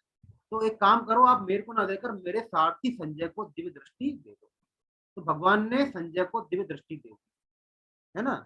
और फिर क्या हुआ, संजय जब युद्ध हुआ तो संजय 10 दिन तक तो युद्ध स्थल में ही रहे जहाँ पर युद्ध हुआ। और वो जब 10 दिन युद्ध स्थल में रहने के बाद में, कुरुक्षेत्र में युद्ध हुआ था, रहने के बाद में फिर वो वापस हस्तिनापुर आते हैं।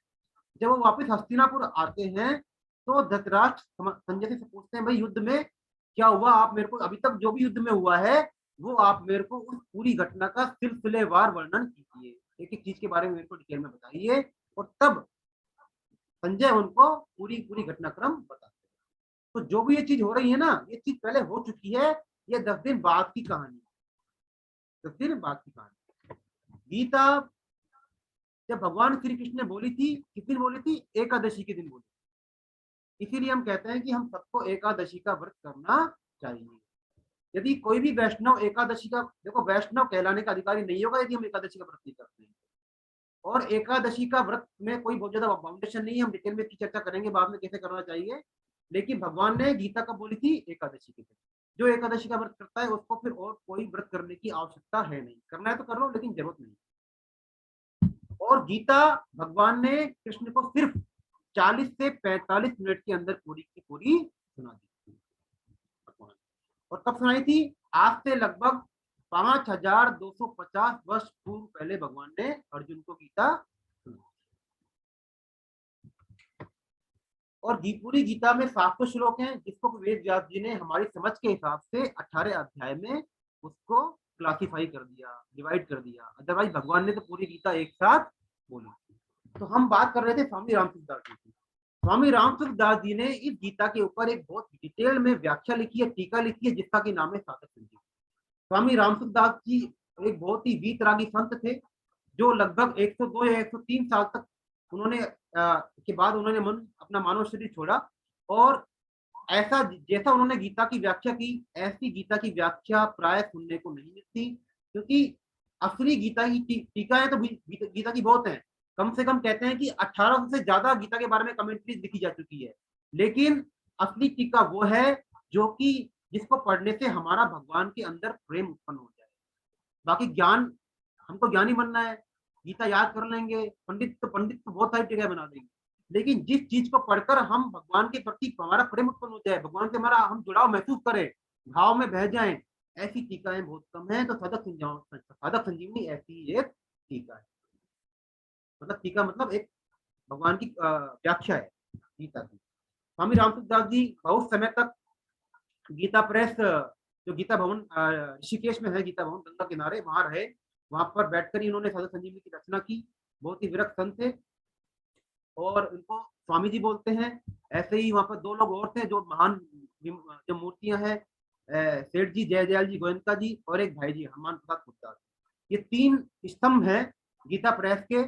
सेठ जी जयदयाल जी गोयनका, भाई जी हनुमान प्रसाद पोद्दार जी और स्वामी जी श्री रामसुखदास जी, ये आधार स्तंभ है गीता प्रेस के। इनके तीनों भगवत प्राप्त संत हैं, है ना। जब भी हम कभी ऋषिकेश जाएं, हमको गीता भवन अवश्य जाना चाहिए। वहां जाएंगे तो हम वहां रहकर आना चाहिए हमको 1 या 2 दिन, तो हमको एक जिंदगी में बहुत एक अलग ही अनुभव होगा। जिन लोगों ने गीता की सेमिनार अटेंड की हुई है, वहां उनको पता है कि वहां जाने के बाद में उनका क्या अनुभव होता है। तो ये था स्वामी रामसुखदास जी के बारे में। अब हम ये देखते हैं कि हम गीता से ही क्यों ज्ञान प्राप्त करें। आती है ना भाई, अरे हम लोग सब अच्छे अच्छे काम कर रहे हैं, ज्ञान प्राप्त के बहुत सारे तरीके हैं। एक तो बात ये होगी भगवान की वाणी है, फिर भी प्राय डाउट आ जाता है कि हम गीता से ज्ञान को प्राप्त करें। देखो हमारे यहाँ पर ज्ञान प्राप्त करने के जो जितने भी तरीके हैं ना, यदि हम उनको पूरी तरह देखेंगे, समग्र रूप से देखेंगे, तो मेनली 4 मेथड हैं जिनसे कि हम ज्ञान प्राप्त करते हैं। कौन कौन से हैं? जिनसे हम मानते हैं, हम किसी चीज को मानते हैं, क्योंकि हमारी बुद्धि है ना, जब तक हमको कोई उसका प्रूफ नहीं मिलता है हम उस चीज को मानते हैं नहीं। तो पहली चीज क्या है? ज्ञान प्राप्त का जो पहला तरीका है, हम मानते हैं प्रत्यक्ष प्रमाण। मतलब किसी चीज का, भाई हम तो हर चीज पर तब मानेंगे जब उस चीज का हमको प्रूफ दोगे, उसका सबूत दोगे, है ना। ये हम सोचते हैं हर एक चीज, हमने हमारी आंखों से कोई चीज देखी नहीं तो हम कैसे मान लें, कानों से सुनी तो हम कैसे मान लें उस चीज को। हम सभी लोगों की ऐसी भावना होती है। अब हम जरा ये सोचें कि जो हम किसी चीज के बारे में जान रहे हैं, प्रत्यक्ष प्रमाण की हम बात कर रहे हैं, एविडेंस की बात कर रहे हैं, उस एविडेंस का अनुभव हमको किससे होता है? हमारी इंद्रियों से होता है। इंद्रिया मतलब हमारी सेंसरी ऑर्गन्स, 5 इंद्रियां हैं हमारी, 5 सेंसरी ऑर्गन से सब लोग जानते हैं कौन कौन सी है। जीभ, त्वचा, आंख, नाक, कान, मुंह, ये 5 हमारी ज्ञानेंद्रियां हैं। हम जो भी संसार में जो भी चीज जानते हैं, अनुभव करते हैं, इन 5 ज्ञानेंद्रियों के माध्यम से करते हैं। लेकिन क्या हमारी जो ये इंद्रियां हैं ये पूर्ण है? क्या इनमें शक्ति है कि हर चीज को जान सके पूरा का पूरा? साइंस क्या कहता है कि हमारे जो कान की सुनने की जो शक्ति है वो कितनी है? 20 हर्ट्ज से लेकर 20 किलोहर्ट्ज तक, किलोहर्ट्ज, है ना। यदि साउंड की जो फ्रीक्वेंसी है इसी रेंज में होगी तभी हम उस साउंड को सुन पाएंगे। 20 हर्ट्ज से कम की हुई तो भी नहीं सुन पाएंगे, 20 किलोहर्ट्ज से ऊपर की होगी तो भी हम नहीं सुन पाएंगे। तो क्या हमारी सुनने की शक्ति पूरी हुई? नहीं हुई ना पूरी। ऐसे ही क्या हमारी आंख इसमें पूरी देखने की शक्ति है? हम एक निश्चित दूरी तक की चीज को ही देख सकते हैं, उससे ज्यादा की दूर, बहुत पास भी हम नहीं देख पाएंगे और हम बहुत दूर नहीं देख पाएंगे। तो ये भी अपूर्ण हो गई, ये भी पूरी चीज नहीं हुई। चैट में अगर किसी के क्वेश्चन है तो हम क्लास के बाद में लेंगे, है ना। आप लोग अपना क्वेश्चन लिख के रख दीजिए। तो हमारी इंद्रियों की, हर एक इंद्रियों की अपनी सीमा है। आंख एक सीमित वेवलेंथ की चीज को ही देख सकती है, कान एक सीमित फ्रीक्वेंसी की ध्वनि को ही सुन सकता है। इवन हमसे ज्यादा तो जानवर की अच्छी है। चमगादड़ जो होता है ना, चमगादड़ हमसे ज्यादा धीमी ध्वनि को सुन सकता है। इवन जो पक्षी होते हैं उनको यदि बरसात होती है ना तो मोर पहले ही आवाज प्यू प्यू करने लग जाएंगे, उनको पता है कि बारिश आने वाली है। तो उनकी इंद्रिय शक्ति उल्टी हमसे ज्यादा अच्छी है, सेंसरी ऑर्गन हमसे ज्यादा अच्छे हैं। बजाय इंसानों के, है ना। तो इससे ये कंक्लूजन निकलता है कि जो हमारी इंद्रियां हैं इनसे हम किसी चीज के बारे में पूरी की पूरी तरह नहीं जान सकते, क्योंकि इंद्रियों का एक तो दोष हुआ इनकी सीमितता जो हमने बताया, है ना। दूसरा है इनका भ्रमित होना, ये प्राय भ्रमित हो जाती है ना, डाउट पे पड़ जाती हैं। जैसे हम रेगिस्तान में जा रहे हैं, बहुत तेज धूप पड़ रही है, हमको लगेगा कि सामने क्या है, पानी है, और देखेंगे तो क्या रहेगा, वहां पे पानी नहीं रहेगा, मृग मरीचिका बोलते हैं जिसको, है ना। तो भ्रमित होना। तीसरी चीज क्या है, गलतियां करना। इंद्रियों की सीमितता है, ये मतलब इंद्रियों की बाउंडेशंस है, लिमिटेशंस है। गलतियां करना क्या है, सभी कहते भी हैं कि जो मनुष्य है वो क्या है, गलतियों का पुतला है। हम कोई ना कोई गलती न चाहते हुए भी हम गलती कर लेते हैं और हम गलती को पकड़ भी नहीं पाते। क्यों? क्योंकि हम हर एक काम के इंद्रियों से करते हैं। इंद्रियों का राजा कौन है? मन। और मन का राजा कौन है? बुद्धि है। तो मन बुद्धि क्या है? जड़ है, और हमारी इंद्रियां मन और बुद्धि के अनुसार ही अपना निर्णय लेती है। तो कई बार मन और बुद्धि भी सही तरह से निर्णय नहीं कर पाते, तो गलतियां करना। और चौथी चीज है धोखा देने की आदत।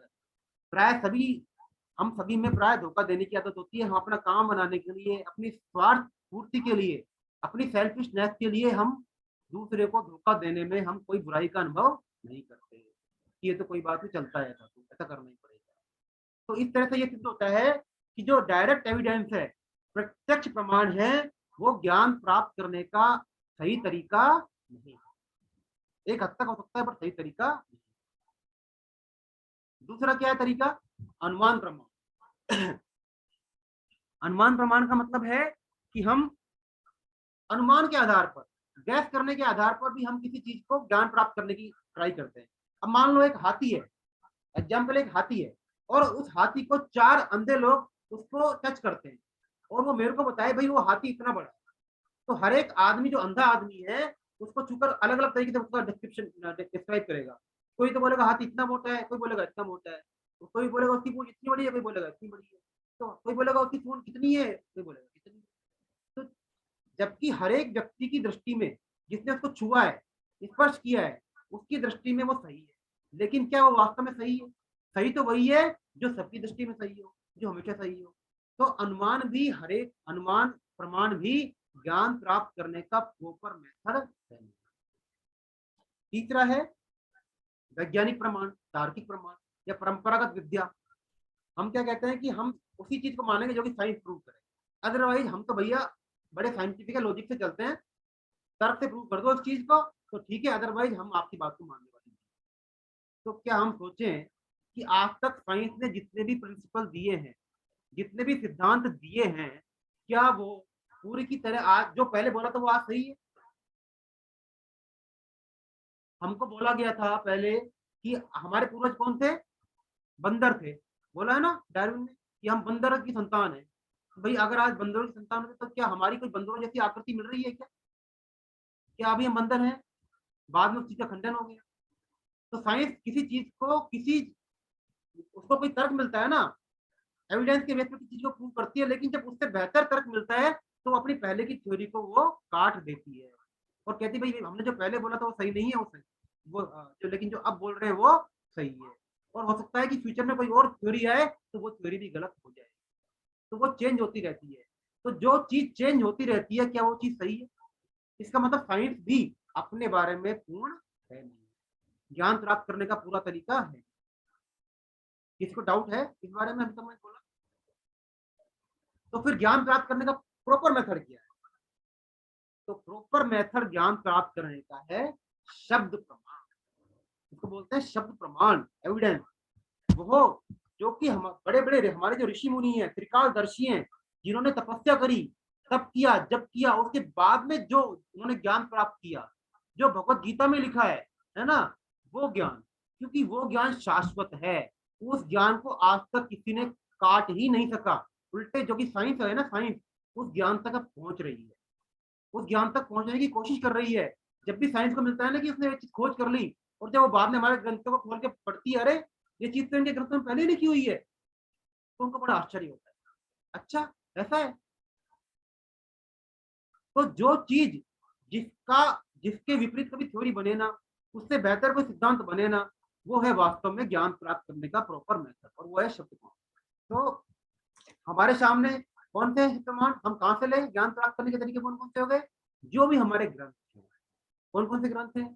श्रीमद् भगवत गीता है, भागवतम है, रामायण है, महाभारत है। क्योंकि ये सब या तो भगवान ने बोले हैं या फिर त्रिकालदर्शी ऋषि जिन्होंने तीनों कालों को देख लिया, जो कि भगवान को अनुभव कर चुके हैं, ऐसे ऋषियों के द्वारा ज्ञान प्राप्त करने के बाद में फिर इन वेदों की रचना हुई, इन शास्त्रों की रचना हुई। तो ये चीजें गलत हो नहीं सकती। जैसे हमारी हनुमान चालीसा है, उसमें एक वर्ड आता है ना, जुग सहस्त्र जो जन पर भानु, जुग सहस्त्र जो जन पर भानु, कि एक जुग, एक सहस्त्र जुग योजन पर, योजन पर भानु सूर्य स्थित है। और जब नासा, जो कि अमेरिका का अंतरिक्ष संगठन है, उसने इतने सालों तक माथा खपाया, और जब उसने पृथ्वी से सूर्य की दूरी नापी, और जब उसको बाद में बताया कि यार ये चीज तो हनुमान चालीसा में पहले से लिखी हुई, तो उसको आश्चर्य हुआ। लेकिन हमारी प्राय क्या आदत है, जब तक साइंस हमारे शास्त्र की बात को भी प्रूव नहीं करती ना, तब तक हम उस बात को मानते हैं। अरे ये सब अंधविश्वास है, सब ढकोसला बात है। क्या हमको पता है कि आज आधुनिक विज्ञान इतनी खोज कर कर, सीटी स्कैन, एक्सरे, सोनोग्राफी कर कर आके हम बालक की स्थिति का मालूम करते हैं कि वो बच्चा गर्भ में किस तरह से पढ़ रहा है। यदि हम श्रीमद् भागवतम पढ़ते हैं तो डिटेल्ड में एक अवस्था का वर्णन व्यास जी ने पहले ही कर दिया, जबकि वहां पर कोई इस तरह के पहले साधन भी नहीं थे। तो हमारे शास्त्र कितने श्रेष्ठ हैं, साइंस अब तक पहुंच रही है। साइंस पहले मानता था, देखो इसमें कुछ एग्जाम, साइंस पहले मानता था कि यूरोप क्या मानता था पहले कुछ समय तक, कि पृथ्वी कैसी है, चपटी है, चपटी है ना। और लेकिन जो हमारे वेद हैं, वेद जो कि 5000 साल पहले जिनका संकलन हुआ है, वो शुरुआत में क्या क्या कहते हैं कि पृथ्वी गोल है। और साइंस ने इस बात को बाद में माना, क्योंकि हमारे यहाँ पर तो जो सब्जेक्ट है उसका नाम ही क्या है, भूगोल। भूगोल, भू माने पृथ्वी, गोल, पृथ्वी गोल है। ऐसे ही जब तक कोलंबस ने खोज नहीं करी, तब तक पता नहीं था कि हमारे महाद्वीप कितने हैं, 7 है। लेकिन श्रीमद् भागवतम में पहले लिखा हुआ है कि यहाँ पर 7 द्वीप है, और वहां पर पूरे ग्रंथ में 7 द्वीपों की खूब चर्चा की हुई है। भारतवर्ष को जम्बू द्वीप में बताया गया है वहां पर। ऐसे ही साइंस पहले पेड़ पौधों को नॉन लिविंग मानती थी कि इनमें कोई चेतना नहीं है, जबकि हमारा वेद, हमारे शास्त्र पहले से ही मानते हैं कि पेड़ पौधों में जीवन होता है।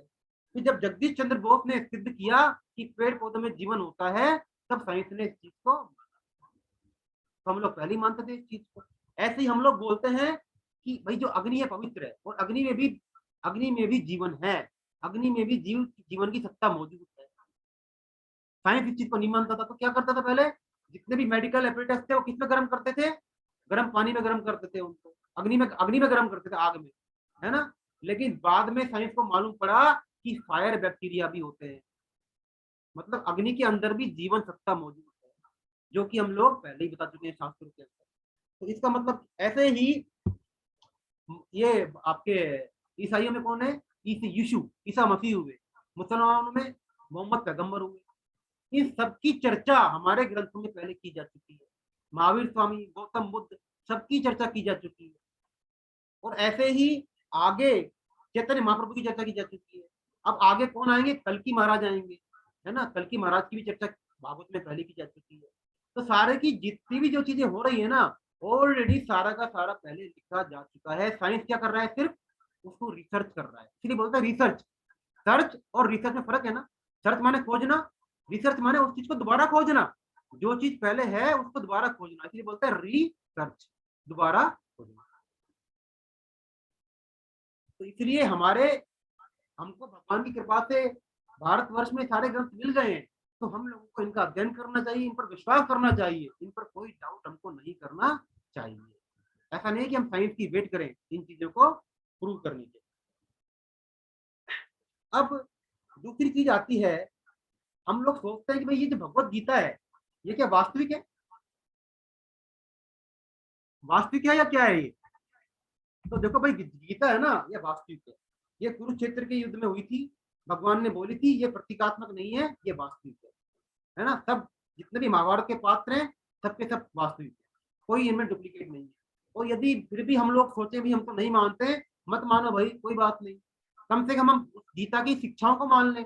हम ये मान लें कि हमारा जीवन एक कुरुक्षेत्र है और भगवान ने जो चीजें बोली हैं वो हमारे जीवन उसको अपनाएंगे तो हमारा फायदा हो रहा है, ऐसे मान लें।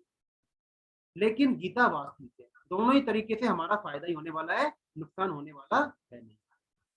फिर बात आती है कि भगवान ने भगवत गीता युद्ध भूमि में ही क्यों बोली? अरे कोई उनको अच्छी जगह नहीं मिली क्या? मंदिर में बोलते थे, हम तो गीता का प्रवचन ऐसे लेते हैं, शांत जगह बोलते हैं जहां पर मारकाट मचने वाली है, खून खराबा होने वाला है, भगवान को वे जगह मिली चूज करने के लिए गीता की। देखो अर्जुन को निमित्त थे, अर्जुन निमित्त थे। भगवान ने गीता युद्ध भूमि में इसलिए बोली कि भगवान ये बताना चाहते थे कि अर्जुन के सामने कितनी विकट परिस्थिति कि जहां पर उसको अपने बंधु बांधवों का, भाइयों का, चाचाओं का, दादाओं का वध करना है, मारना है। ऐसी कठिन परिस्थिति में गीता बोली भगवान ने। तो हमारे जीवन में क्या ऐसी परिस्थिति से कठिन कोई परिस्थिति आ सकती है क्या? हमारे जीवन में एक युद्ध रूप में ही है, लेकिन अर्जुन के सामने जैसी परिस्थिति थी ना, जैसी कंडीशन थी, ऐसी कंडीशन तो शायद ही हमारे जीवन में आ ही नहीं सकती।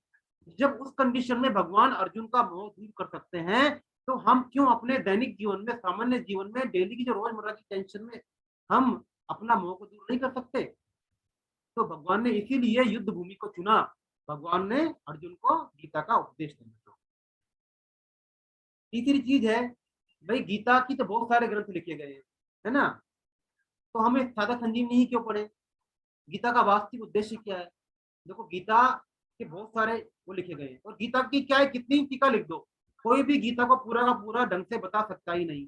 क्योंकि अगर भगवान की बात को पूरा समझ ले, उसकी बात का पूरा अर्थ निकाल ले, तो फिर भगवान भगवान का रहे। उनको तो आप सोचते हैं कि भाई मेरे को इस तरीके से गीता के बारे में सोचना है, तो उस तरीके से जो गीता का श्लोक है ना, वो अपना अर्थ प्रकट कर देगा आपके सामने, उसी तरीके से बता देगा। जो आपकी समस्या है आप उसी से रिलेट करके देख लो, वो श्लोक आपको लगेगा कि यह श्लोक मेरी समस्या का समाधान इसी तरह से करता है। ये गीता की खास बात। हमने देखा है ना, कई बार हम कोई पेंटर की चित्र देखते हैं, आप दीवार वाल पेंटिंग होती है, उसमें आंखें होती है। क्या होता है, हम वो आंखें इस तरह की बनाता है पेंटर कि हम किधर भी जाएं वो आंखें हमको अपनी तरफ ही देखती हुई प्रतीत होती है। अनुभव किया होगा ना हमने कि वो पेंटिंग इस तरह की होती है कि हम चाहे उसको 90 डिग्री के एंगल पे देखे, चाहे 30 डिग्री के एंगल पे देखे, वो लगता है कि वो हमको ही देख रही है। तो ऐसे ही गीता का हर श्लोक है वो हमारी समस्या का समाधान कर रहा है। तो गीता का पूरा अर्थ तो कोई निकाल ही नहीं सकता। बस हमको तो वो अर्थ पढ़ना है जो हमको भगवान से जोड़ दे, तो साधक संजीवनी उस चीज में। और इसीलिए अच्छा भाई, ये जो श्रीमद् भगवत गीता है और भागवतम है, ये क्यों, ये सब ग्रंथों में क्यों बेस्ट है? क्यों? देखो हमारा मनुष्य जन्म है बहुत थोड़ा और ग्रंथ है बहुत सारे, तो क्या यह पॉसिबल है कि हम अपनी लाइफ में सब ग्रंथों का अध्ययन कर लें? तो भगवान ने क्या किया, देखो गीता क्या है, वेदों का सार क्या है, उपनिषद है, और उपनिषदों का सार गीता है।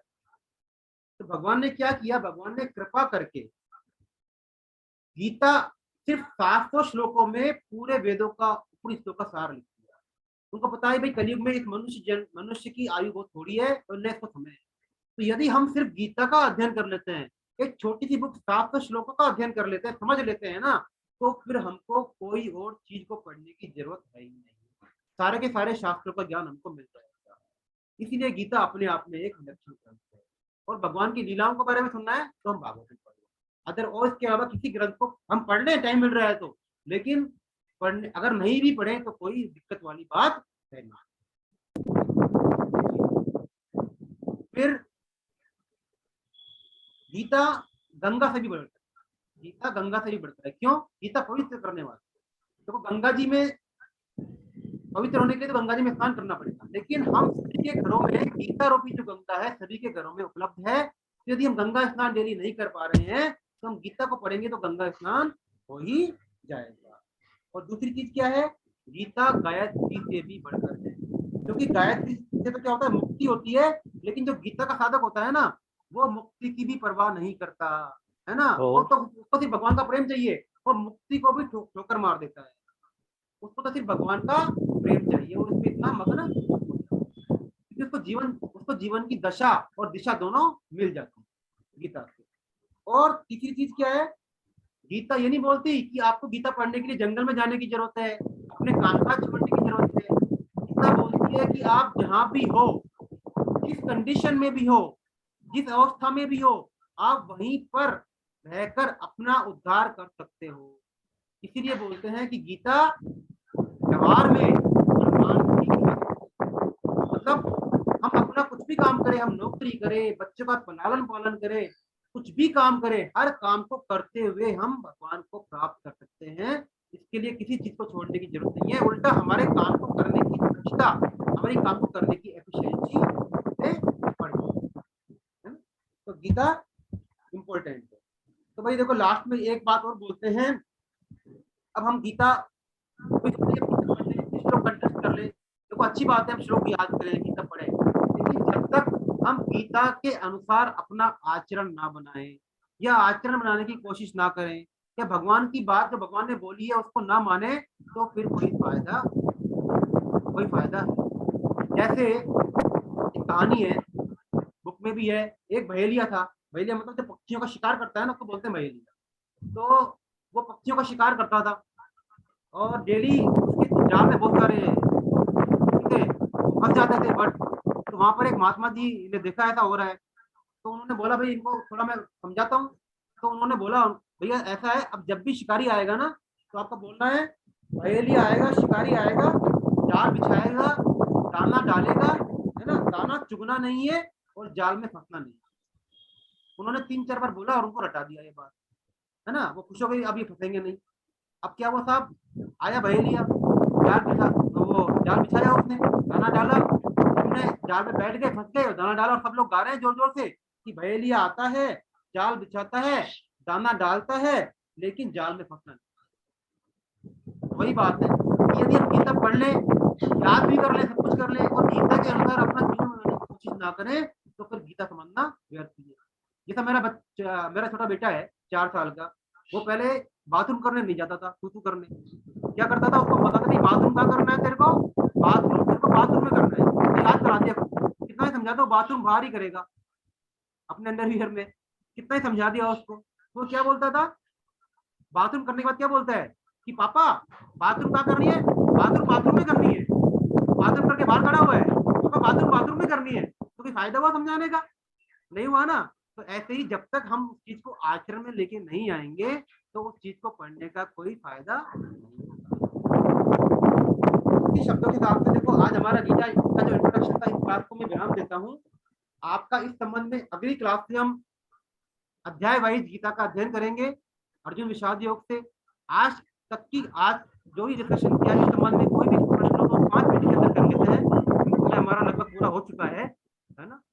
तो कोई भी शंका है किसी का है तो आप हैंड रेज कर दो, मैं अनम्यूट कर दूंगा।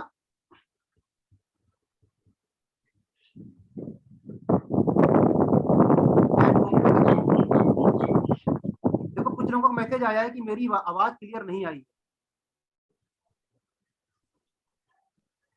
मैं अभी देख पा रहा हूँ। प्रकाश नेगी जी का वो आया है मैसेज, संध्या शर्मा जी का मैसेज आया है। संध्या जी हरे कृष्णा, संध्या जी हरे कृष्णा, प्रकाश जी हरे कृष्णा। भाई जो हरे कृष्णा, एक बार मैं बात करना चाहूंगा ताकि मैं अगली बार चेंज कर लूं थोड़ा सिस्टम में। नहीं वो उस वक्त थोड़े पीरियड के लिए था, शायद मेरे ही अच्छा ठीक है। आ रही है। अरुणा जी से बोलो, अरुणा जी मेरी आवाज साफ आ रही थी कि नहीं आ रही थी?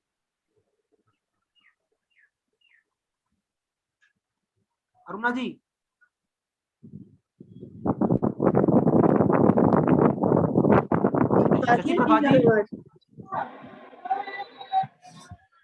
ये देखो मैं दोबारा बोलूंगा, ये ओनर 9 लाइट के नाम से एक सज्जन ज्वाइन किए हुए हैं, मेरे को नाम पता नहीं। तो अगर मेरे को नाम पता नहीं होगा ना तो मैं इनकी अटेंडेंस नहीं लगा पाऊंगा। हर एक गीता के कोर्स में अपने को हर एक क्लास की अपनी अटेंडेंस लगेगी, है ना।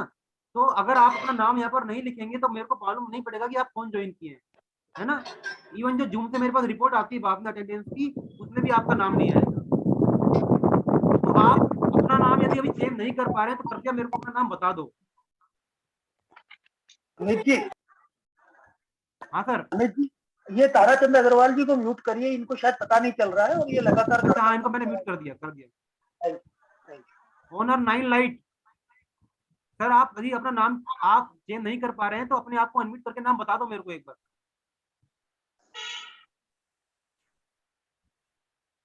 हाँ सर बोलिए, आवाज नहीं आ रही आपकी, आपने आपको अनम्यूट कर लिया है आपने। हेलो। Yes sir. अरे हाँ सर, कैलाश चंद शर्मा। कैलाश चंद शर्मा, ठीक है सर। शर्मा जी, अगली बार से आप अपना जूम पे अपना नाम चेंज कर लो, फिर जब भी आप जूम मीटिंग ज्वाइन करेंगे ना तो आपका नाम ही आएगा, वो चेंज नहीं होगा। जी जी जी, मैं अभी जी जी, हरे कृष्णा। जी हरे तो यदि आज की क्लास के संबंध में किसी को भी कोई प्रश्न है, कोई शंका है तो आप बेझिझक पूछ सकते हैं ना। प्रश्न पूछेंगे तभी हमारी क्लियर होगा। जी जी जी, हरे कृष्णा। तो पूछना चाहेंगे या बताइए? नहीं अभी तो नहीं, अब की बार में पूछेंगे सर, पहली बार में। तो यदि कोई कीर्तन कराना चाहे तो कृपया कीर्तन कराइए, फिर हम क्लास समाप्त करते हैं। सर मैं नीलम अग्रवाल करना चाहती है। बिल्कुल सर। हाँ मैडम बोलिए, आप कराइए।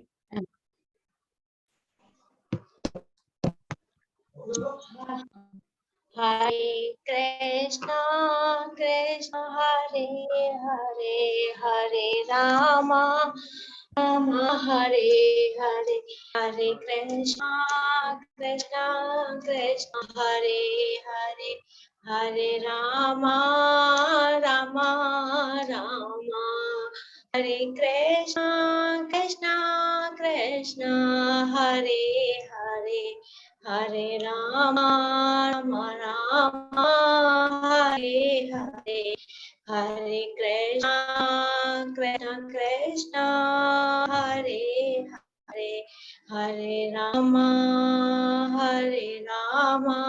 राम राम हरे हरे, हरे कृष्णा कृष्णा कृष्णा हरे हरे, हरे राम राम राम हरे हरे, हरे कृष्णा कृष्णा कृष्णा हरे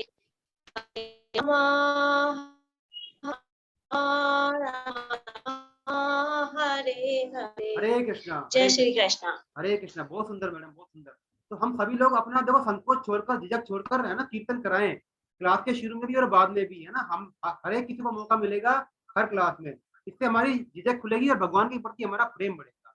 और दूसरी बात यह है कि हम कोई भी क्लास मिस ना करें, क्योंकि अटेंडेंस काउंट होती है, हमको कम से कम 90% अटेंडेंस क्लास में रखनी है ना। हर एक क्लास की इंपॉर्टेंस होती है, हम कोई भी क्लास मिस ना करें, कोई बहुत जरूरी काम ना हो। यदि कोई क्लास किसी को मिस करनी है तो मेरे को पहले से इंडिविजुअल मैसेज कर दें, जिसमें ना डालकर मेरे को व्यक्तिगत रूप से आप इन्फॉर्म कर सकते हैं, है ना, कोई विशेष काम है। तो चलिए प्रार्थना बोलते हैं लास्ट में। नाम संकीर्तनम यस्य, नाम संकीर्तनम यस्य, सर्व पाप प्रणाशनम, प्रणाशनम, नामो दुःख शमनः, प्रणामो दुःखम, तं नमामि हरिं परम। हम उन हरि को प्रणाम करते हैं जिनके नाम संकीर्तन से सभी प्रकार के पापों का नाश होता है और समस्त दुख दूर हो जाते हैं। बोलो बाके बिहारी लाल की जय, बोलो वृंदावन बिहारी लाल की जय, राधा गोविंद सरकार की जय, भानु तुका राधा रानी की जय, मर्यादा पुरुषोत्तम भगवान श्री राम की जय, सूर्य के घनश्याम की जय, हीरा के गिरधर नागर की जय, धरती माता की जय, जनक नंदिनी सीता मैया की जय, साधक संजीवनी की जय, श्रीमद् भागवत महापुराण की जय, चैतन्य महाप्रभु की जय, श्री श्री गुरु महाराज की जय, सब भक्तों की जय, सब संतों की जय, अनंत कोटि वैष्णव वृंद की जय, बोलो आज के आनंद की जय। हरे कृष्ण, हरे कृष्ण। अगले रविवार को उसी समय पर हम फिर मिलते हैं। हरे कृष्ण, हरे कृष्ण, हरे कृष्ण। हरे कृष्ण हरे कृष्ण हरे कृष्ण हरे